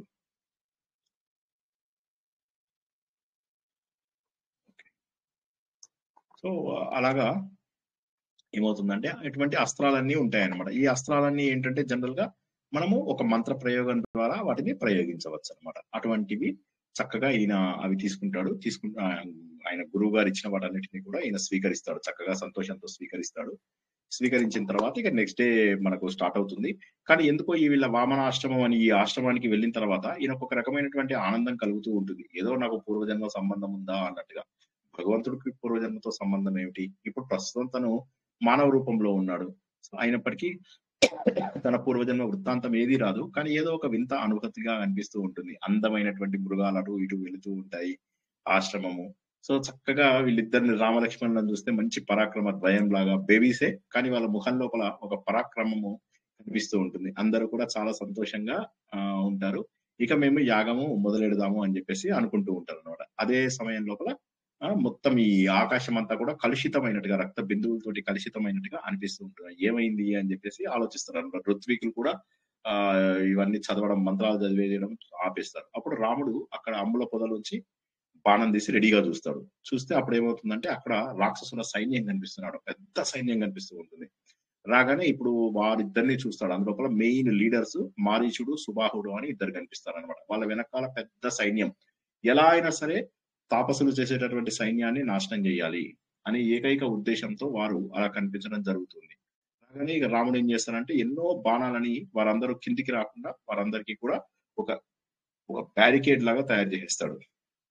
ఎలా ఉంటుంది అంటే గరుత్మంతుడు గనక తన మొత్తం రెక్కలను విప్పుకొని పైన ఉన్నటువంటివి ఏవి కూడా కింద భాగానికి రాకుండా చేస్తాడు కదా, ఆ విధంగా రాముడి యొక్క రామలక్ష్మణులు వేసినటువంటి శరాలు కూడా అలా ఒక పెద్ద బ్యారియర్ ని ఇచ్చాయన్నమాట. తర్వాత రాముడు ఏం చేస్తాడంటే అన్నిటికంటే స్పీడ్ గా వెళ్ళేది వాయువు. సో వాయవ్యాస్త్రాన్ని తీసుకుంటాడు. తీసుకుని ఒక్కసారిగా మారీచుడిని కొడతాడు అనమాట. అయితే మారీచుడు నేల కూలాడు అని చెప్పేసి అన్నాడు. నేల కూలాడు అంటే చనిపోయినట్టు కాదు. ఎందుకంటే ఇదే మారీచుడు మళ్ళీ మనకు దండకారణ్యం లోపల రావణాసుడితో కనిపిస్తాడు అనమాట. సరే సుబాహుడు మాత్రము మాయ రూపం. అటు వెళ్తాడు, ఇటు వెళ్తాడు, అటు వెళ్తాడు, ఇటు వెళ్తాడు, అటు ఇటు తప్పించుకుందాం అని చెప్పి చూస్తాడు. ఇక రాముడు కూడా ఊరుకోడు. తనకు కూడా తెలుసు కాబట్టి వాడిని ఒక అర్ధచంద్రాకారం ఉన్నటువంటి బాణాన్ని వేసి వాడిని ముక్కలుగా చేసి దాన్ని ఆశ్రమం బయట ఉన్నటువంటి కాకులకు, గద్దలకు వేస్తాడనమాట. ఈ విధంగా యాగాలకు ఉన్నటువంటి విఘ్నాలు ఇంకా పోతాయి. మిగతా రాక్షసులందరూ కూడా ఎక్కడ వాళ్ళు అక్కడ పారిపోతారు. మారీచుడిని ఏం చేశాడు అనేటటువంటిది ఇందులో రాయలేదు. బట్ మనకు మారీచుడు దండకారణ్యంలోకి వెళ్ళేలాగా ఒక్క దెబ్బ కొట్టాడు అన్నటువంటి విషయాన్ని మనము అక్కడ తెలుసుకున్నాం. సరే వీరు వస్తారు, చక్కగా ఋత్వికులందరూ కూడా మౌన వ్రతంలో ఉన్నటువంటి ఈ మిగతా ఎవరైతే మునులు ఉంటారో వారందరికీ కూడా చక్కగా క్రతువులు చక్కగా అయ్యేలాగా చేస్తారు. చాలా అద్భుతంగా జరుగుతుంది, ఎంతో సంతోషపడతారు. తర్వాత చక్కగా అవభృత స్నానం అందరూ కూడా చేసిన తర్వాత వీళ్ళిద్దరూ రాగానే వీళ్ళిద్దరూ పాదాభివందనం చేయగానే ఆయన ఎంతో ఆనందంగా వారిద్దరిని కూడా దగ్గర తీసుకుని చేతితో నిముడతాడు. ఇంకా పడుకుందాము అనుకునేసరికి జనక మహారాజు మిథిలా నగరం మన ఎక్కడ మన నేపాల్ అక్కడి నుంచి మెల్లగా పిలుపు వస్తుంది అనమాట. యాగానికి తను ఏదో యాగం చేస్తున్నాను, ఇక్కడికి రావాలి అని చెప్పి విశ్వామిత్రుడికి ఒక పిలుపు వస్తుంది. సరే ఆయన అంటాడు, నేను మిథిలా నగరానికి వెళ్తున్నాను, మీరు కూడా నాతో పాటు రండి అని చెప్పేసి ఆయన దగ్గర జనకుడు మనం వెళ్తున్నాము, ఆయన దగ్గర ఒక ధనుస్సు ఉంది, ఆ ధనుస్సు యొక్క స్టోరీ కూడా చెప్తారని చెప్పేసి వీళ్ళు స్టోరీ అడుగుతూ ఉంటారు, ఆయన చెప్తూ ఉంటాడు. సో అలా అవన్నీ కథలన్నీ కూడా చెప్పేసేసి చాలా దూరం మనం ఇవన్నీ కూడా రామాయణంలో ఆల్రెడీ తెలుసుకున్నాము. ఈసారి మళ్ళీ ఎప్పుడైనా ఇంకా వివరంగా తెలుసుకుందాం. ఎందుకంటే రామాయణంలో బాలకాండ చాలా పెద్దది. బాలకాండ మొత్తము కూడా మనము రికార్డింగ్ లాగా తెలుసుకున్నాము. అయినప్పటికీ కూడా ఆ రికార్డింగ్ అంతా ఒకసారి పంపిస్తాను, అన్ని కూడా కలిపి ఒక భాగం లాగా అందరికి ఒక 2, 3, 4 భాగాల్లాగా పంపించడానికి ప్రయత్నం చేస్తాను. వీలైన వాళ్ళు తప్పకుండా వినండి. చాలా డీటెయిల్ గా మనం అప్పుడు రికార్డింగ్ రూపం లోపల తెలుసుకున్నాము. సరే ఏది ఏమైన తర్వాత ఇక వాళ్ళు అలా మెల్లగా నడుచుకుంటూ జనక మహారాజు దగ్గరికి వెళ్ళాలి అని చెప్పేసి అనుకుంటూ ఉంటారు. ఆ రోజు ఈవినింగ్ అంతా కూడా బాగా నడుస్తారు. నడిచి వెళ్ళేసరికి అక్కడ ఒక ఆశ్రమం కనిపిస్తుంది. ఆ ఆశ్రమంలో చక్కగా విశ్రమిస్తారు. అమోఘమైనటువంటి అందమైనటువంటి తరువులు కనిపిస్తున్నాయి. సరే ఏంటా అని చెప్పి చూస్తే అది ఏంటి అని అడుగుతారు. ఇది ఎక్కడికి వచ్చాం మనము అంటే ఇది గౌతముడి యొక్క భార్య అయినటువంటి అహల్య ఇక్కడ రాయిగా ఉంది అని చెప్పాడు. ఓకే, ఇది మనం కొద్దిగా ఒక్కసారి ఆపుతాను. ఇది మనం ఇంతకు ముందు రామాయణం చెప్పుకున్నప్పుడు ఏమనుకున్నామంటే ధూళి రూపంలో ఉన్నది అహల్య అని చెప్పి తెలుసుకున్నాము.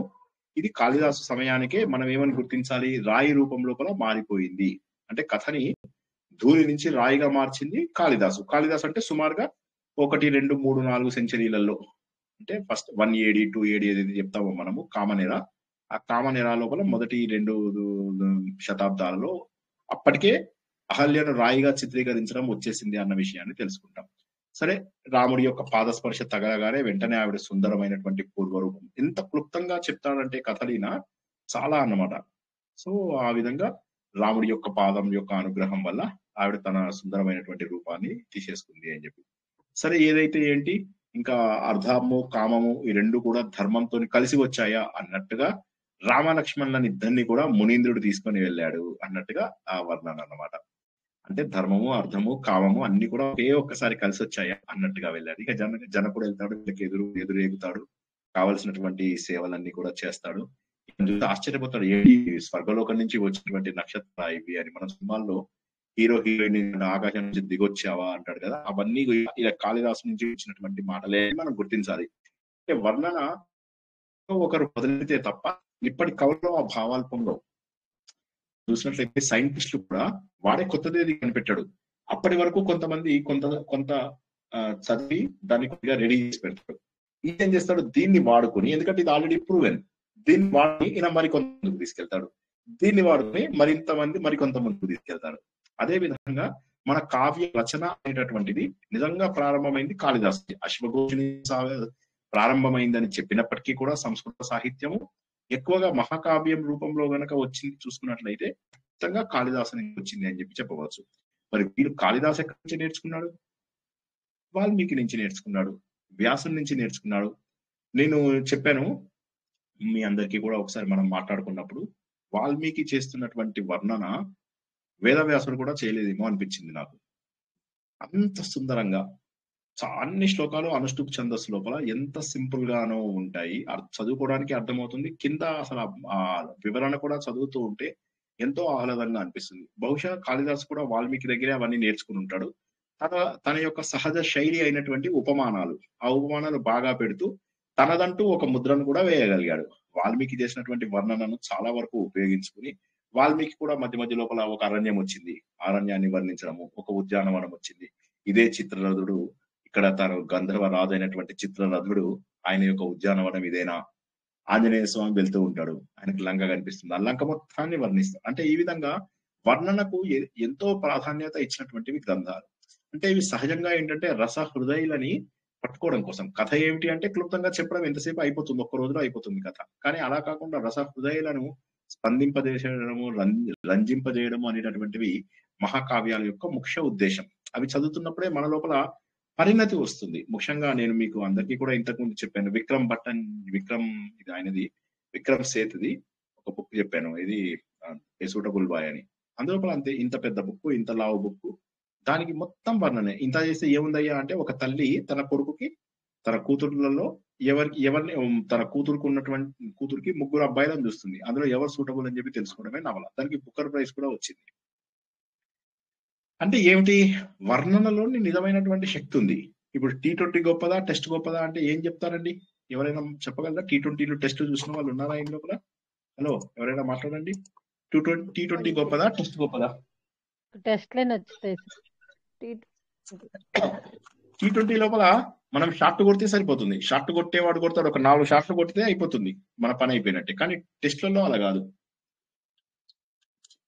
నీ శక్తిని, నీ సామర్థ్యాన్ని నువ్వు ఎన్ని రోజులు ఆడగలవు, నీ తెలివితేటలు ఎలా ఉన్నాయి, నువ్వు అవతల బౌలర్ ని నువ్వు ఎలా ఇది చేయగలవు, నువ్వు బౌలర్ వేసినటువంటి మంచి బంతులను వదిలేస్తూ చెడ్డగా వేసినటువంటి బంతులను రన్స్ ఎలా తీయాలి, ఎలా ఆడాలి, నీలో ఉన్న స్కిల్ ఏంటి, మొత్తం టెక్నికల్ థింగ్స్ అన్ని కూడా బయటపడేది మనకు టెస్ట్ మ్యాచ్ లోపల. మనను రంజింపజేసేవి వన్డే మ్యాచ్లు. అదే విధంగా ఈ కావ్యాలలో ఉన్నటువంటి వర్ణన ఏదైతే ఉంటుందో అది కథను మించి మనను రంజింపజేయాలి. అది తెలుసుకున్నప్పుడే మన లోపల పరిణతి వచ్చింది అని అర్థం అన్నమాట. లేకపోతే ఏముంది, ఫాస్ట్ యుగం లోపల అన్ని ఫాస్ట్ గానే కావాలి. ఇప్పుడు ఆ 2020 పోయి 10-10 కూడా వచ్చేసాయి. 10-10 వాచింగ్. సరే, ఏది ఏమైనప్పటికీ కూడా సరే వీళ్ళు వెళ్తారు. మొత్తం అక్కడికి వెళ్ళిన తర్వాత క్రతువు సమాప్తం అవుతుంది. అది కాగానే ఊర్లో వాళ్ళందరూ కూడా వచ్చి చూస్తూ ఉంటారు. ఎవరు ఈ క్రతువుకు వచ్చినటువంటి మహానుభావులైనటువంటి రామలక్ష్మణుల యొక్క అందాన్ని చూస్తూ వాళ్ళందరూ కూడా చాలా దివ్యంగా ఉన్నారు ఈ కుమారులు ఎవరా అని ఊర్లో వాళ్ళంతా కూడా చాలా సంతోషపడుతూ ఉంటారు. సరే, క్రతువు సమాప్తం అవుతుంది. సమాప్తం కాగానే అప్పుడు విశ్వామిత్రుడు చెప్తాడు, ఇట్లా శివధనుస్సు ఉంది కదా మీది, అది చూపిస్తానని తీసుకొచ్చాను పిల్లలిద్దరిని అని అంటాడు అనమాట. అనగానే జనకుడు అంటాడు అప్పుడు చూసి, ఇతను ఇంత కోమలంగా ఉన్నాడు రాముడు అని చెప్పేసి సరే చెప్తాడు, అసలు ఏం చెప్పమంటారు, ఎవరు వచ్చినా కూడా ఈ శివధనుస్సుని పంచలేకపోతున్నారు అని కొద్దిసేపు చింతపడతాడు. చింతపడి అది కాక ఏముంది, బాలరాముడికి కూడా రాదే, ఇంత మంచి పిల్లాడికి కూడా ఇంత మంచి పిల్లాన్ని కూడా నేను వదులుకోవాల్సి వస్తుంది అని బాధపడుతుంటాడు అనమాట ఆయన. అప్పుడు అంటాడు అనమాట, భగవాన్ ఇది పెద్ద పెద్ద ఏనుగులే చేయలేవు అని ఆయన చెప్తుంటాడు విశ్వామిత్రుడితోటి జనకుడు. ఎవరో చేయలేరు.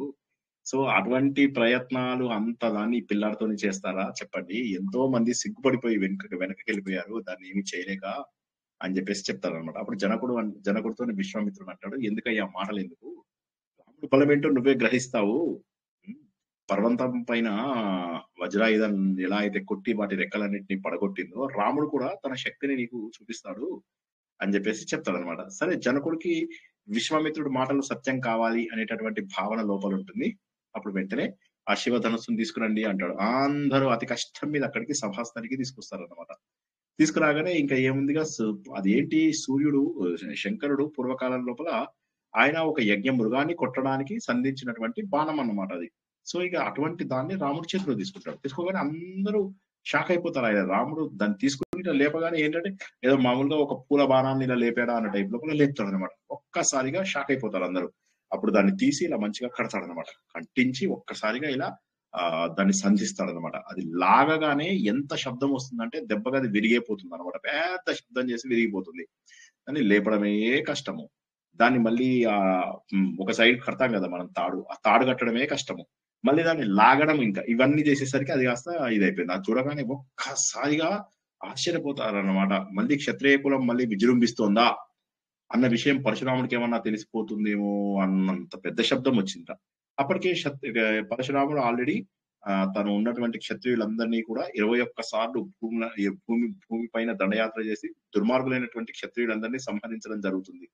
అందువల్ల ఏమైతుందంటే ఆ రోజుల లోపల చాలా మంది క్షత్రియులకు సంతానం లేకుండా అయిపోతుంది. అందుకని చెప్పేసి ఏం చేస్తారంటే వాళ్ళ వంశంలో గొప్ప వాళ్ళతోటి లేదా సద్బ్రాహ్మణులు అంటే కేవలం ఒక బాధ్యతగా పిల్లలను పుట్టించే వాళ్ళ ద్వారా మళ్ళీ సంతానాన్ని కని మళ్ళీ వంశములను కొనసాగించారు. అది ఆ రోజుల లోపల. లేకపోతే క్షత్రియ వంశాలు దాదాపుగా చాలా వరకు నాశనం చేస్తారు. అప్పటికే క్షత్రియుల లోపల వచ్చిన అహంకారం గాని, భూమిపైన పట్టు గాని, తర్వాత దుర్మార్గపు ఆలోచనలు గాని, క్రోధాలు గాని, ఇవన్నీ ఉన్నటువంటి వారందరినీ కూడా సంహరిస్తాడు అన్నమాట ఆయన పరశురాము. సరే ఇప్పుడు మళ్ళీ రాముడు కొట్టగానే అమ్మ మళ్ళీ క్షత్రియ వంశం మళ్ళీ బ్యాక్ టు మళ్ళీ ఆ ఏజ్ కి వచ్చిందా, మళ్ళీ వాళ్ళ యొక్క దివ్యమైనటువంటి రోజులు ఏవైతే గోల్డెన్ ఏజ్ అని అంటామో, స్వర్ణయుగం వచ్చిందా అన్నంత శబ్దం వస్తుంది అనమాట. రాగానే ఇంకా అసలు ఇక జనకుడు ఆనందానికి ఇక అంతే ఉండదు, ఒక్కసారిగా సంతోషపడతాడు. తన కుమార్తె అయినటువంటి ఎలా అందమైనటువంటి కుమార్తె లక్ష్మీదేవి లాగా ఉన్నటువంటి అయోనిజ, అంటే తల్లికి పుట్టినటువంటి ఆవిడ ఎవరైతే ఉన్నారో ఆవిడని తీసుకొచ్చేసి ఆ కుమార్తెని సమర్పిస్తాడు అనమాట.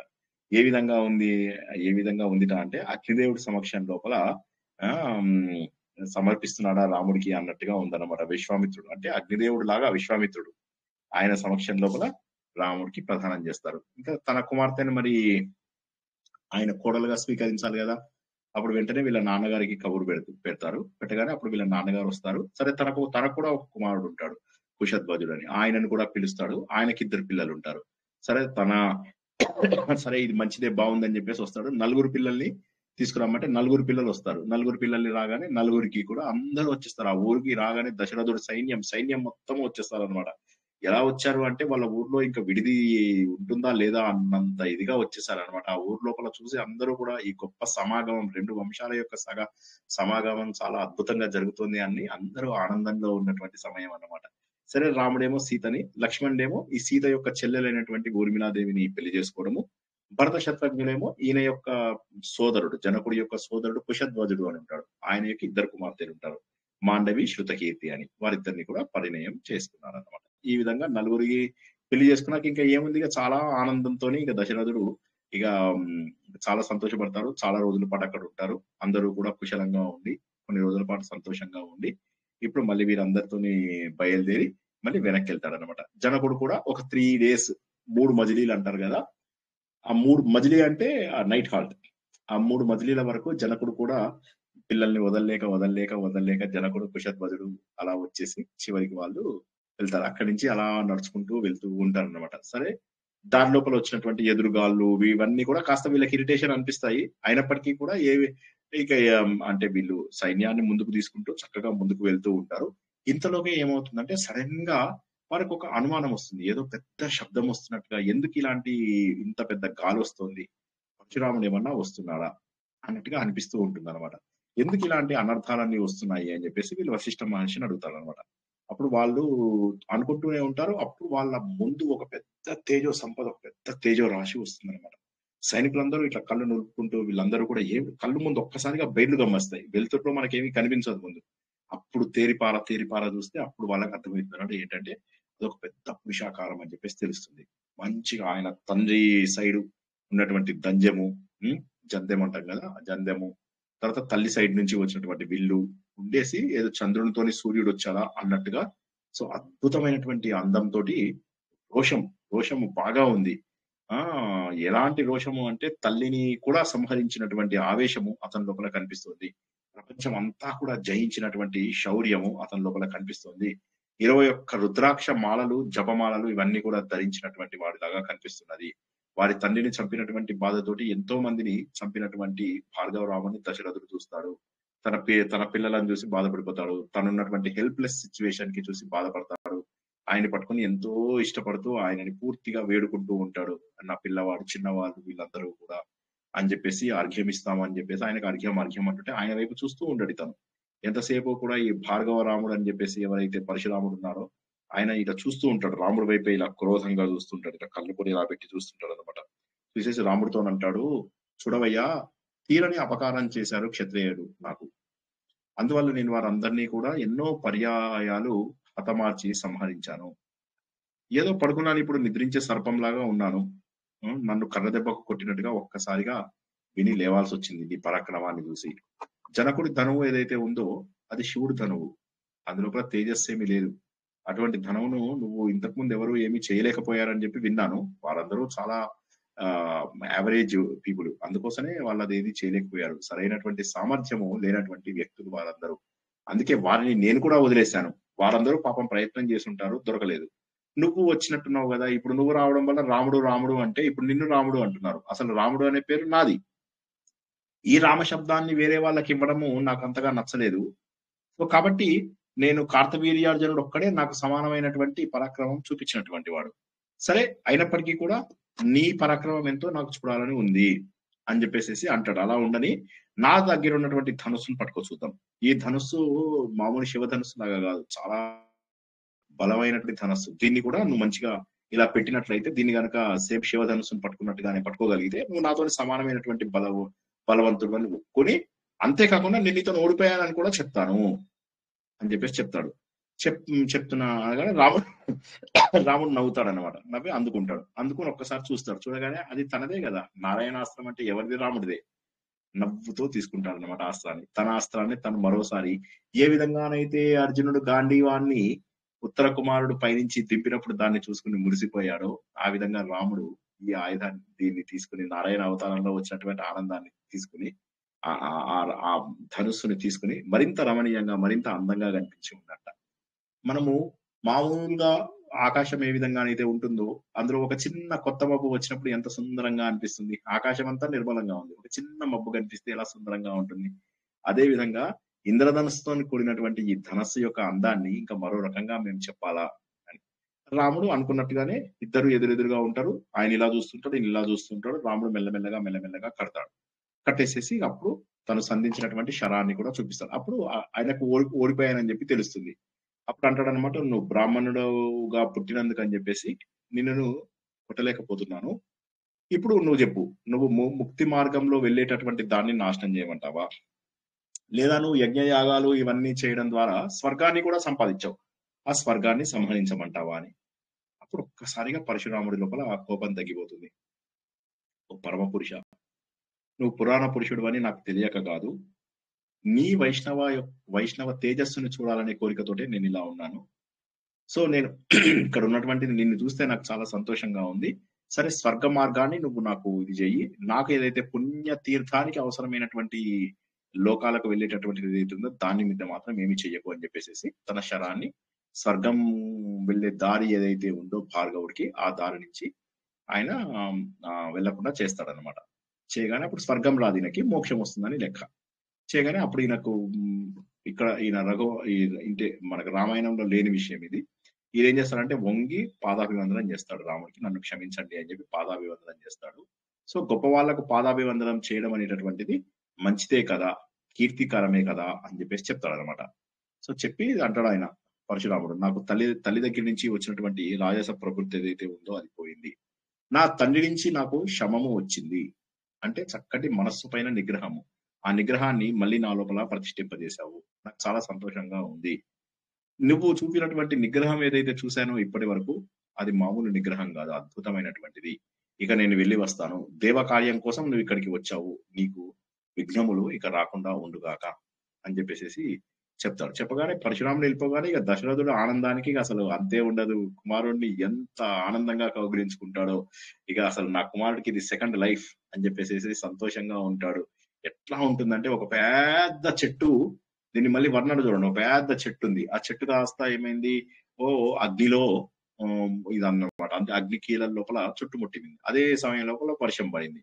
మొత్తం కూడా ఏమైందంటే ఆ దావా నలం అనేది ఏదైతే ఉంటుందో, దావా అనలం అంటే ఏదైతే కార్చిచ్చు అని అంటామో, ఆ దావా అనలం మొత్తం కూడా ఈ వర్షం లోపల మొత్తము తగ్గిపోయినట్టుగా ఆయన చూసేసి ఎంత సంతోషపడతాడో.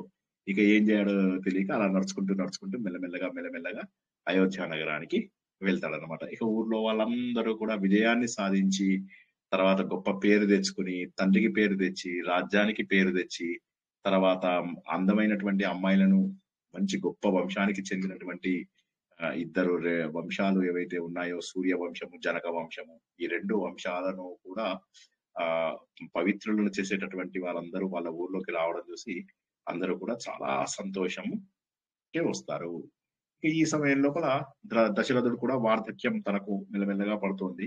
సో ఎందుకైనా మంచిది, ఆయన కొద్దిగా మనసు లోపల కొద్దిగా కైకేయి పైన శంక ఉన్నది అనేటటువంటి విషయాన్ని మనకు రామాయణంలోనూ చెప్పారు, ఇక్కడ కాళిదాసు కూడా చెప్పాడు. రాముడు భరతుడు లేని సమయం చూసి రాముడికి వెంటనే రాజ్యలక్ష్మిని చెయ్యాలి అని చెప్పేసి చెప్తాడు. చెప్పగానే ఊర్లో ఉన్నటువంటి వాళ్ళందరూ సంతోషపడుతూ ఉంటారు. ఊర్లో వాళ్ళందరూ సంతోషపడుతూ ఉంటారు. అయితే ఇక్కడ డైరెక్ట్ గా కథనీన చాలా చిన్న ముక్కల్లో చెప్పేస్తాడు కదా, కానీ క్రూర నిశ్చయురాలు అని చెప్పేసి చెప్పాడు కైకేయికి. అంటే డెసిషన్ తీసుకుంది ఆవిడ, క్రూరమైనటువంటి డెసిషన్ తీసుకుని రాముడి యొక్క అభిషేకము చేయకూడదు అని చెప్పేసి ఆవిడ చెప్పేస్తుంది అనమాట. ఇక్కడ మనకు ఆమె మందర ఆ కథలన్నీ కూడా లేవన్నమాట. ఈయన ఎంత చెప్పినప్పటికీ కూడా వినదామె. నాకు పూర్వంలో నువ్వు ఇస్తున్నటువంటి ఆ 2 వరాలు నువ్వు ఇచ్చి తీరవలసిందే. 14 సంవత్సరాలు రాముడు వనవాసము చేయవలసిందే. తర్వాత భరతుడు ఖచ్చితంగా పట్టాభిషేకాన్ని చేయవలసిందే అనే వరాలు కోరుకోవడం జరుగుతుంది.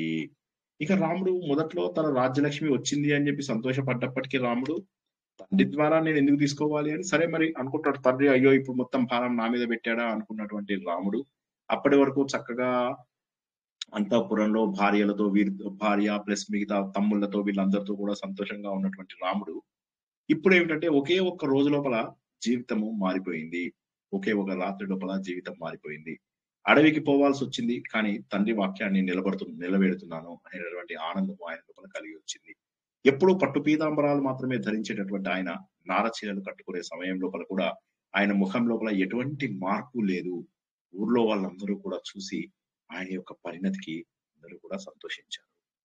ఆత్మ సుఖము వీడి నీ ఆట కొరకు పాత్ర పోషణ చేసేది సూత్రధారి విశ్రమించదని పాదం ఆశ్రయించి పరమ కరుణాంతరంగా శ్రీ పాండురంగ. జై శ్రీకృష్ణ. ఈ విధంగా ఆహ్లాదకరమైనటువంటి రఘువంశాన్ని మరోసారి మనం తెలుసుకున్నాము. చాలా సంతోషకరమైనటువంటిది. వర్ణన గాని అది గాని తెలిసినటువంటి కథే. వచ్చే వారంతో రాముడి కథ అయిపోయి మనము తర్వాత భాగాలకు వెళ్తాము. అప్పుడు మనకు తెలియని కథలు కూడా కొన్ని వస్తాయి. ఏ విధంగానైతే మనకు రాముడికి ముందు కథలలో ఇందుమతి స్వయంవరం గాని, రఘు మహారాజు కథ గాని, దిలీపుడి కథ గాని కొత్తగా ఉన్నాయో అటువంటి కొత్త కథలకు మనం మళ్ళీ ముందుకు వెళ్తాం. ఇక రేపు మనం గత వారము క్విక్ గా స్టార్ట్ చేసుకున్నటువంటి ఆత్మబోధ, శంకరాచార్యుని యొక్క ఆత్మబోధ, మనము ఉపదేశ సారం తెలుసుకున్నాము. ఉపదేశ సారం తర్వాత ఎంతో గొప్పదైనటువంటి నిర్వాణ దశకాన్ని తెలుసుకున్నాము. నిర్వాణ దశకం తర్వాత అత్యంత అద్భుతమై మన జీవితాన్ని ఖచ్చితంగా మార్చి ఈ 68 శ్లోకాలు అయ్యేసరికి ఆత్మబోధలో జీవితం మారిపోతుంది. నా జీవితం లోపల ఆత్మబోధ, కేనోపనిషత్తు ఈ రెండు చాలా ప్రభావాన్ని చూపాయి అని చెప్పి నేను చెప్పగలను. నేను తెలుసుకున్నటువంటి 99% జ్ఞానం అంతా కూడా ఆత్మబోధ ద్వారా, కేనోపనిషత్తు ద్వారానే తెలుసుకోవడం జరిగింది. అలా నాకు ఎంతో నా జీవితాన్ని ప్రభావితం చేసినటువంటి ఆత్మబోధ రెండవ భాగం, అంటే నిజంగా చెప్పాలంటే మొదటి భాగమే అనుకోవచ్చు రేపు కూడాను. ఎందుకంటే గత వారము మంచి రోజు కాబట్టి ప్రారంభించుకోవాలి కాబట్టి ప్రారంభించుకున్నాము. రేపు అది మళ్ళీ మనము రేపు మళ్ళీ మనం అది కొనసాగించుకుంటాం. జై శ్రీకృష్ణ. రేపు 9 గంటలకు. సార్ రఘువంశంలో దిలీపుడు కుమారుడు రఘుమహారాజు అనే కథ సార్ ఉంది. భాగవతంలో మరి దిలీపుడి కుమారుడు భగీరథుడని. అవును కరెక్ట్. అవన్నీ కూడా చాలా మందివి లేవని అందుకే నేను మొదట్లోనే చెప్పాను. మనకేంటంటే సూర్యవంశంలో ఉన్నటువంటి రాజుల అందరి కథలు లేవు. ఆ సీక్వెన్స్ కూడా ఈయన వేరుగా రాశాడు కాబట్టి కాదు. మనకు దిలీపుడు కుమారుడు భగీరథుడు అదే కరెక్ట్. భగీరథుడు కథనే కరెక్ట్. అంతకంటే ముందున్నటువంటి సగరుడు, తర్వాత అంశుమంతుడు, వీళ్ళందరి అసమంజసుడు, ఆ తర్వాత వచ్చినటువంటి దిలీపుడు కుమారుడైనటువంటి భగీరథుడు, ఇలా మనకి ఇవన్నీ ఏవైతే తెలుసుకున్నామో ఇవన్నీ లేవు ప్రస్తుతానికి. ఈయన వీలైనన్ని కథలు తెలిపాడు అంతే. అన్ని కథలు తెలపకుండా వీలైనన్ని కొన్ని కథలు మాత్రమే తెలిపాడు కొంతమంది రాజులకి. భాగవతం కరెక్ట్. భాగవతంలో ఏదైతే తెలుసుకున్నామో అదే కరెక్ట్. మిగతా పురాణాలలో, భాగవతంలో, మహాభారతంలో కూడా అదే కథ ఉంది. మహాభారతంలో కూడా సూర్యవంశం ఉంది.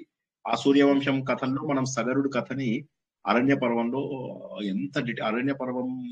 ఎంత డీటెయిల్ గా తెలుసుకున్నామో సగరుడు వాళ్ళు సాగరాన్ని ఎలా తవ్వారు, ఏం జరిగింది, అందులోపల మనకు దూర్వాసముని, అగస్త్యుడి యొక్క కథలు ఇవన్నీ తెలుసుకున్నప్పుడు అప్పుడు కూడా మనం సూర్యవంశపు కథలు చాలా తెలుసుకోవడం జరిగింది. అవే కరెక్ట్. ఇదేంటంటే ఒక చిన్న సమ్మరీ, జస్ట్ మీకు 150 పేజీలు అంతే చిన్నది. ఇది 19 సర్గలలో ఒక మహాకావ్యం. కొన్ని ముఖ్యమైనటువంటి అంశాలను తీసుకుని తన వర్షన్ రాశారు. అయితే కథలు కరెక్ట్ ఉండొచ్చా, తప్పున్నా తప్పులేదు. ఎందుకంటే వీరు కేవలము కావ్యంలో ముఖ్య కథని మనకు అందజేయడానికి మాత్రమే వచ్చారు. ఉదాహరణకు తీసుకున్నట్టయితే మనము భవభూతి రాసినటువంటి ఉత్తర రామ చరిత్ర చూసినట్లయితే అసలు టోటల్ డిఫరెంట్ గా ఉంటుంది. భవభూతి మన రాముడి యొక్క రామాయణము రాశాడు, ఉత్తర రామాయణము రాశాడు. అది ఏకవీర చరిత్రనో ఏదో అంటారు, దాన్ని మర్చిపోయారు రామాయణాన్ని. అది కూడా మొత్తం డిఫరెంట్ గా ఉంటుంది. ఆ మందర ఎవరు, ఆ మందర అసలు రూపం ఏంటి, ఆమెనే శూర్పణఖ, ఇలా ఆయనకు తోచినటువంటి వర్షన్ ఆయన రాసుకుంటూ వెళ్ళిపోయాడు. సో అది కూడా కొంత డిఫరెంట్ గా ఓకే. ఉంటుంది. ఉత్తర రామాయణం లోపల కూడా రాముడు సీత చివరికి కలుస్తారు. ఒక చిన్న నాటకం జరుగుతుంది. ఆ నాటకం లోపల ఒక గర్భాంకం అని ఉంటుంది. ఆ గర్భాంకం లోపల రాముడు బాధపడుతూ ఉంటాడు అని, రాముడు సీతాదేవి చిత్రపటాలది, ఇవన్నీ రకరకాల కథలు ఉంటాయి. ఇవన్నీ ఒక్కొక్కరు వాళ్ళ వాళ్ళ భక్తితోటి వాళ్ళ వాళ్ళ కాల్పనిక పాండిత్యంతో శక్తి రాసినవి. కూడా. అంతే. జస్ట్ కథ మూలం తెలుస్తుంది అంతే మనకు. ఓకే. కథ మొత్తం కరెక్ట్ గా తెలియాలి అంటే కేవలము వాల్మీకి రామాయణము, వ్యాసుడు రాసినటువంటి పురాణాలు, మహాభారతము, ఇవి మాత్రమే ప్రామాణిక గ్రంథాలు. ఇవి కూడా ప్రామాణికం కాదు, వేదాలే ప్రమాణాలు. మరి వేదంలో రాముడు ఉన్నాడా? సో మనది క్వశ్చన్. సో కాబట్టి ఏంటంటే మనం హిందువులుగా పుట్టినందుకు వేదములని మనము ఒప్పుకుంటాము, పురాణం. పురాణములను ఒప్పుకుంటాము, రామాయణ మహాభారత కావ్యములను ఒప్పుకుంటాము, వేదములలోంచి వచ్చినటువంటి స్మృతులను ఒప్పుకుంటాము, వేదములలోంచి వచ్చినటువంటి దర్శనములను ఒప్పుకుంటాము, వేదముల యొక్క ఉపవేదములైనటువంటి ఆయుర్వేదము, ధనుర్వేదము, గాంధర్వ వేదము, అర్థశాస్త్రము, ఇటువంటి ఉపవేదాలను ఒప్పుకుంటాము. వేదాలను వర్ణించేటటువంటి 6 వేద అంగములని కూడా, శిక్ష, వ్యాకరణము, కల్పము, నిరుక్తము, జ్యోతిషము, ఛందస్సు, ఈ 6ంటిని కూడా ఒప్పుకుంటాం. ఇవి మనం ఒప్పుకునేటటువంటి ముఖ్యమైనటువంటి కథలు, ముఖ్యమైనటువంటి గ్రంథాలు. ఈ తర్వాత వచ్చినవన్నీ కూడా వాళ్ళు రాసినవి. ఇప్పుడు రేపు తెలుసుకునే ఆత్మబోధ ఏదైతే ఉందో అది శంకరాచార్య రాసింది. ఓకే. ఇవన్నీ ఎందుకు రాశారు కొంతమంది అంటే, మనకి ఇంకా కాస్త సులువుగా అందించడం కోసం రాశారు. శంకరాచార్య రాసిన ఆత్మబోధనే ప్రామాణికమా? కాదు. ఎందుకు? శంకరాచార్యనే ఆత్మబోధకు ప్రామాణికంగా ఉపనిషత్తులు అని చెప్పాడు. కాబట్టి ఉపనిషత్తులే ప్రమాణము, ఉపనిషత్తులే స్టాండర్డు. ఆత్మబోధ అనేది ఉపనిషత్తుల్లోంచి తీసుకున్నటువంటి సారాన్ని మనకు మరింత సులువుగా అందించడానికి చెప్పినటువంటిదే. అదే విధంగా రఘువంశం అనేటటువంటిది కేవలము అసలు రామాయణము, సూర్యవంశం గురించి తెలియని వాళ్ళ కోసము ఒక 30 మంది రాజులను పరిచయం చేయడం. కొంతమంది పేర్లు అయితే ఊరికే పేర్లు మెన్షన్ చేసి కూడా వదిలేస్తాడు, అది మనం తెలుసుకుంటాం. అయిపోయింది, చూస్తూ 12 సర్గలు పూర్తి చేసుకున్నాం. ఇంకో 7 సర్గల్లో రఘువంశమే అయిపోతుంది. సో 4 రాజులకే 10-12 సర్గలు, 15 సర్గలు పెట్టాడు. తర్వాత వచ్చిన రాజులందరికీ కూడా 3-4 సర్గలలో ముగించేసేసారు అన్నమాట. Jai Srikrishna. Thank you sir. Sir మళ్ళీ ఇవాళ లవకుశులది కూడా ఉందంటారా ఇంకా ముందుకి? లవకుశ కథ లేదు ఇందు లోపల, కుషుడు కథ ఉంటుంది, మనం తెలుసుకుంటాం. కుషుడు తర్వాత వచ్చినటువంటి, కుషుడు పరిపాలించిన రాజ్యం ఏంటి, కుషుడు తర్వాత వచ్చినటువంటి రాజులు ఎవరు, అవి ఈయన తెలియజేశాడు. కొన్ని అంటే ఆయన రకరకాల సోర్సెస్ నుంచి సేకరించాడు. అవన్నీ ట్రూతా కాదా మనకు అన్ని కరెక్ట్ గా చెప్పడం కష్టం. ఎందుకంటే కవులు కొంత స్వతంత్రాన్ని తీసుకున్నారు అనేటటువంటిది నిజం. ఓకే, అందులో ఉన్నటువంటివి యాక్యురేటా అంటే యాక్యురేట్ అవ్వాల్సిన అవసరం లేదు. మళ్ళీ చెప్తున్నాను, వీళ్ళు రాసినవి యాక్యురేట్ అవ్వాల్సిన అవసరమే లేదు. ఉదాహరణకి మాఘుడిది శిశుపాల వధ అని ఒకటి ఉంది. ఆ మాఘుడి శిశుపాల వధ తీసుకున్నటువంటిది మహాభారతంలోది, కానీ అందులో ఉన్నటువంటిది ఏది కూడా మనకు మహాభారతంలో కనిపించదు. సో వారు అలా తీసుకుంటారు, తప్పేమీ లేదు. అదే విధంగా కుమార సంభవం, కుమారస్వామి పుట్టడం అనేటటువంటి దాని గురించి, తర్వాత కిరాతార్జునీయము, ఇవన్నీ కూడా కొంత స్వతంత్రంతో మరింత మనకు రక్తి కట్టేలాగా చేశారు, కానీ దాన్ని విపరీతమైనటువంటి డైరెక్షన్ లో ఎప్పుడు తీసుకెళ్లలేదు ఎవరు కూడా కవులు. ఇప్పుడు మనకు దానవీర శూరకర్ణ ఏ విధంగా అయితే పాండవులను విలన్స్ గా చూపించి కర్ణుని మహానుభావుడుగా చూపించిందో, అదే విధంగా బ్రహ్మర్షి విశ్వామిత్ర అని ఒక సినిమా వచ్చింది ఎన్టీ రామారావుది. అందులో విశ్వామిత్రుడిని గొప్పగా చూపించి వశిష్ఠుడిని హీనంగా చూపించాడు. ఇవి చరిత్రను, మన యొక్క గ్రంథాలను నాశనం చేసినటువంటి సినిమాలు. కానీ ఒరిజినల్ గా వక్రీకరించకుండా తీసినటువంటివి ఎన్నో సినిమాలు. ఇప్పుడు మీరు నర్తనశాల సినిమా చూసినా, మాయాబజారు సినిమా చూసినా, శ్రీకృష్ణ పాండవి అని చూసినా, ఇవన్నీ ఒరిజినల్ మహాభారతానికి దాదాపుగా దగ్గర ఉన్నాయి. అయితే కృష్ణ తులాభారం ఉంది. కృష్ణ తులాభారం ఉన్నదా సార్? లేకపోయినా పర్వాలేదు, ఆ కథ చూసి అది చూడాలి, ఆ సినిమా చూడాలి. అందులో ఏమి వక్రీకరించినట్టుగా అనిపించింది, చాలా సరదాగా, అంటే భక్తి ఎంత గొప్పది అని చెప్పి. ఎవరైనా చూసారా ఎన్టీ రామారావుది శ్రీకృష్ణ తులాభారం అని ఒక గొప్ప సినిమా వచ్చింది, చూసారా? చూసామండి, జమున. ఎంత బాగుంటుందో చూడండి, మళ్ళీ ఒకసారి చూడండి, మస్తు ఉంటుంది. భలే మంచి చౌక బేరవ, ఇదంతా కూడా ఎంజాయ్. అంటే అందులో కథని వక్రీకరించకుండా మనను భక్తి మార్గంలో తీసుకెళ్లేది ఏదైనా కూడా మనం ఆహ్వానిస్తాం. జనరల్ గా కూడా మన ఆ కథ జరగకపోయినా కూడా మనం ఆ సినిమా చూస్తుంటే దేవుళ్ళకేమీ వ్యతిరేకం కాదు కదా, అలా చూస్తాం. కానీ దానవీర శూరకర్ణ భక్తి ఎంత గొప్పది అనేది చూపిస్తాడు అందులో. శ్రీకృష్ణ పాండవి ఒకటి చాలా సార్లు చూసాను సార్, అది ఆ సినిమా. అది కూడా ఆ సినిమా లోపల కూడా కొన్ని భక్తిగా రాసినవి, అంటే దేవుడి యొక్క గొప్పతనాన్ని తగ్గించకుండా ఊహాజనితమైనవి కొన్ని రాశారు. ఇప్పుడు ఫర్ ఎగ్జాంపుల్ మత్తు వదలరా, అలా ఆ మత్తుపోలే హిమగిరి మత్తుతో నిద్రపోతుంది. సొగసులు పాట కూడా చాలా బాగుంటుంది కదా. అది అంటే కొన్ని మనకు ఒరిజినల్ గ్రంథంలో లేకపోయినప్పటికీ కూడా కొన్ని మనం యాక్సెప్ట్ చేయవచ్చు. ఏవి యాక్సెప్ట్ చేయము అంటే దానవీర శూరకర్ణ, తర్వాత ఇది ఏది బ్రహ్మర్షి విశ్వామిత్ర, ఏవైతే మన ఒరిజినల్ గ్రంథములను నాశనం చేస్తాయో అవి తప్ప మిగతా వాటన్నింటినీ మనం యాక్సెప్ట్ చేస్తాం, సంతోషంగా స్వీకరిస్తాం, సంతోషంగా కూడా ఉంటాం. మనం అవి చూస్తే మజా అనిపిస్తుంది కూడా. అసలు నాకు ఎంత ఇష్టమో శ్రీకృష్ణ తులావారం. నాకు అన్నిటికంటే కూడా నచ్చింది ఏంటంటే ఆయన అమ్ముతాను, నేను వీధుల్లో అమ్ముతానని చెప్పి తీసుకెళ్తాడు కదా, ఏముంది అసలు అది అయితే అసలు అద్భుతం. నాకు అది ఎన్నిసార్లు చూసినా, ఎన్నిసార్లు పెట్టి నేను చూసి మళ్ళీ మా పిల్లలని కూడా పిలిచి వాళ్ళకు కూడా చూపించేవాడిని. అంత ఇష్టం నాకు ఆ ఘట్టాలు. అఫ్ కోర్స్ ఈ నర్తనశాల ముందు నథింగ్ కెన్ బీట్. అసలు నర్తనశాల ఈజ్ మాయా బజార్ కంటే కూడా నాకు నర్తనశాలనే ఎక్కువ ఇష్టం. నర్తనశాల ఎన్నిసార్లు చూసానో లెక్కలేదు. అసలు నర్తనశాల అంత ఇష్టం. అసలు ఎంత ఎంత ఎంత బాగుంటుంది అసలు. అఫ్ కోర్స్ మాయా బజార్ కూడా బాగుంది సార్. ఇంకా గడుగు ఎస్పీ రంగారావుది తీయనిక లేదు పక్కకు. ఎస్పీ రంగారావు గారిది ఆయనలకే ఎవరు రావలేదు సార్ ఇప్పుడు. అవును. జై శ్రీకృష్ణ. అందరికీ కూడా ఈ రస హృదయులకు ఇవన్నీ కూడా ఏంటంటే మనము చూసిన సినిమాలైనా మళ్ళీ మళ్ళీ చూసి మనం మరింత మరింత మరింత ఎంజాయ్ చేస్తాం. అదే కదా మనకు ఈ రామాయణ మహాభారత కావ్యాలలో మనకు అలా అలా ఎంతో అపరిమితమైనటువంటి ఆనందాన్ని కలిగిస్తుంటాయి ఇవి. అందుకే వాటిని మరింత చూస్తాం. ఎక్కడో మన లోపల ఏవో మిస్ అయ్యామనేటటువంటి బాధ ఏదైతే ఉంటుందో ఆ బాధను తగ్గించడానికే ఇవన్నీ వచ్చినవన్నీ అన్నమాట. కాబట్టి ఏం తప్పులేదు వాటిని చూడడంలో. వాటిని మరీ వక్రీకరించకుండా ఉన్నంత వరకు కథలు కాస్త అటు ఇటు మార్చినా కూడా ఏం కాదు. ఇప్పుడు నేను చెప్తా కదా మా ఫ్రెండ్స్ అందరికి మహాభారతం స్టోరీ చెప్పేటప్పుడు మీరు చూడలే, అరే ఆడు వచ్చిండ్రా కడుపులో ఒక్క గుద్దు గుద్దిండు, గుద్దినాక ఏమైంది, కర్ణుడు వెనకకు తిరిగి చూసిండు, ఇట్లాగా చూసినాక భీముడిని కొట్టిండు, ఇవన్నీ చెప్తే చాలా రోజుల పాటు ఫైటింగ్ వాడు ఇక్కడ కొట్టాడు, తర్వాత ఇటు నుంచి తీశాడు, చెయ్యిని ఇలా పైకి తిట్టాడు. కొద్దిసేపు కొన్ని రోజుల తర్వాత అలా విని విని వాళ్ళకి డౌట్ వచ్చింది. మొత్తం ఇక ఎంతసేపు యుద్ధమే చెప్తున్నారు సార్, మొత్తం యుద్ధకాండలోనే ఉన్నామని వాళ్ళకి డౌట్ వచ్చింది. సార్ నిజంగా ఇట్లనే కొట్టుకున్నారా అని అడిగారు వాళ్ళందరూ నన్ను.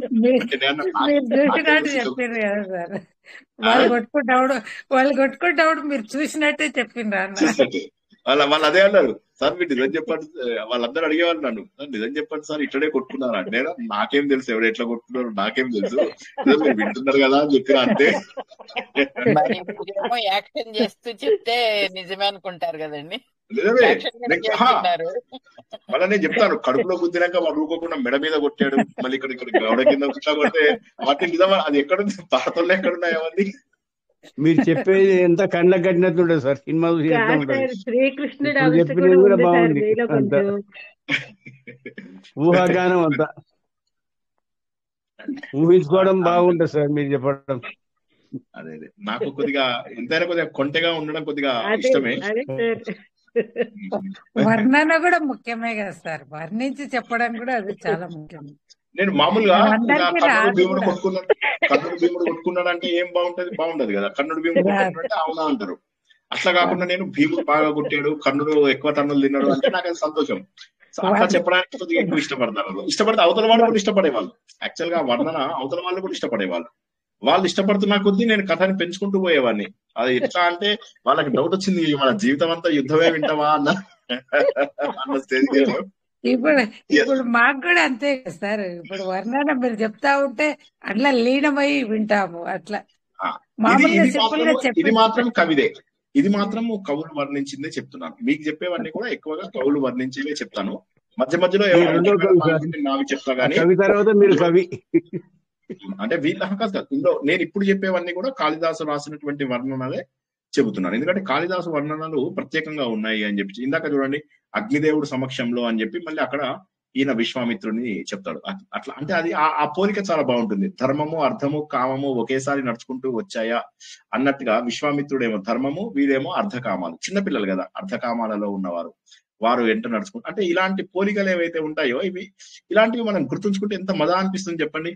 అంటే ఎప్పుడైనా కూడా అర్థము కామము ధర్మంతో ఉంటే మంచిది, ధర్మబద్ధమైన అర్థము ధర్మబద్ధమైన కామము మంచివి. అది అక్కడ కాళిదాసు మెన్షన్ చేయడం నాకు నచ్చినటువంటి పాయింట్స్. నేను కూడా కొన్ని వర్ణనలు రాసి పెట్టుకునే నేను ప్రాక్టీస్ చేసుకుంటాను. సో అందుకోసమనే నేను ఉత్తగా స్టోరీ చెప్పాలంటే రామాయణం నేను ఇప్పటికీ 30 సార్లు చెప్పాను మీకు ఏదో ఒక వంకన. అలా కాకుండా అందులో ఉన్నటువంటి వర్ణనని దాదాపుగా కాళిదాసు అంత కాకపోయినా ఆయన చెప్పిన పాయింట్స్ లో 60% అయినా చెప్పడానికి ప్రయత్నం చేస్తున్నాను అనమాట. ఎనీవే అందరికి నచ్చిందని ఆశిస్తున్నాను. ఇంకా రేపు మాత్రం ఎవ్వరు మిస్ అవ్వకండి. ఎందుకంటే గత వారం ప్రారంభించుకున్నప్పటికీ కూడాను మళ్ళీ రివిజన్ చేయిస్తూనే చెప్తాను.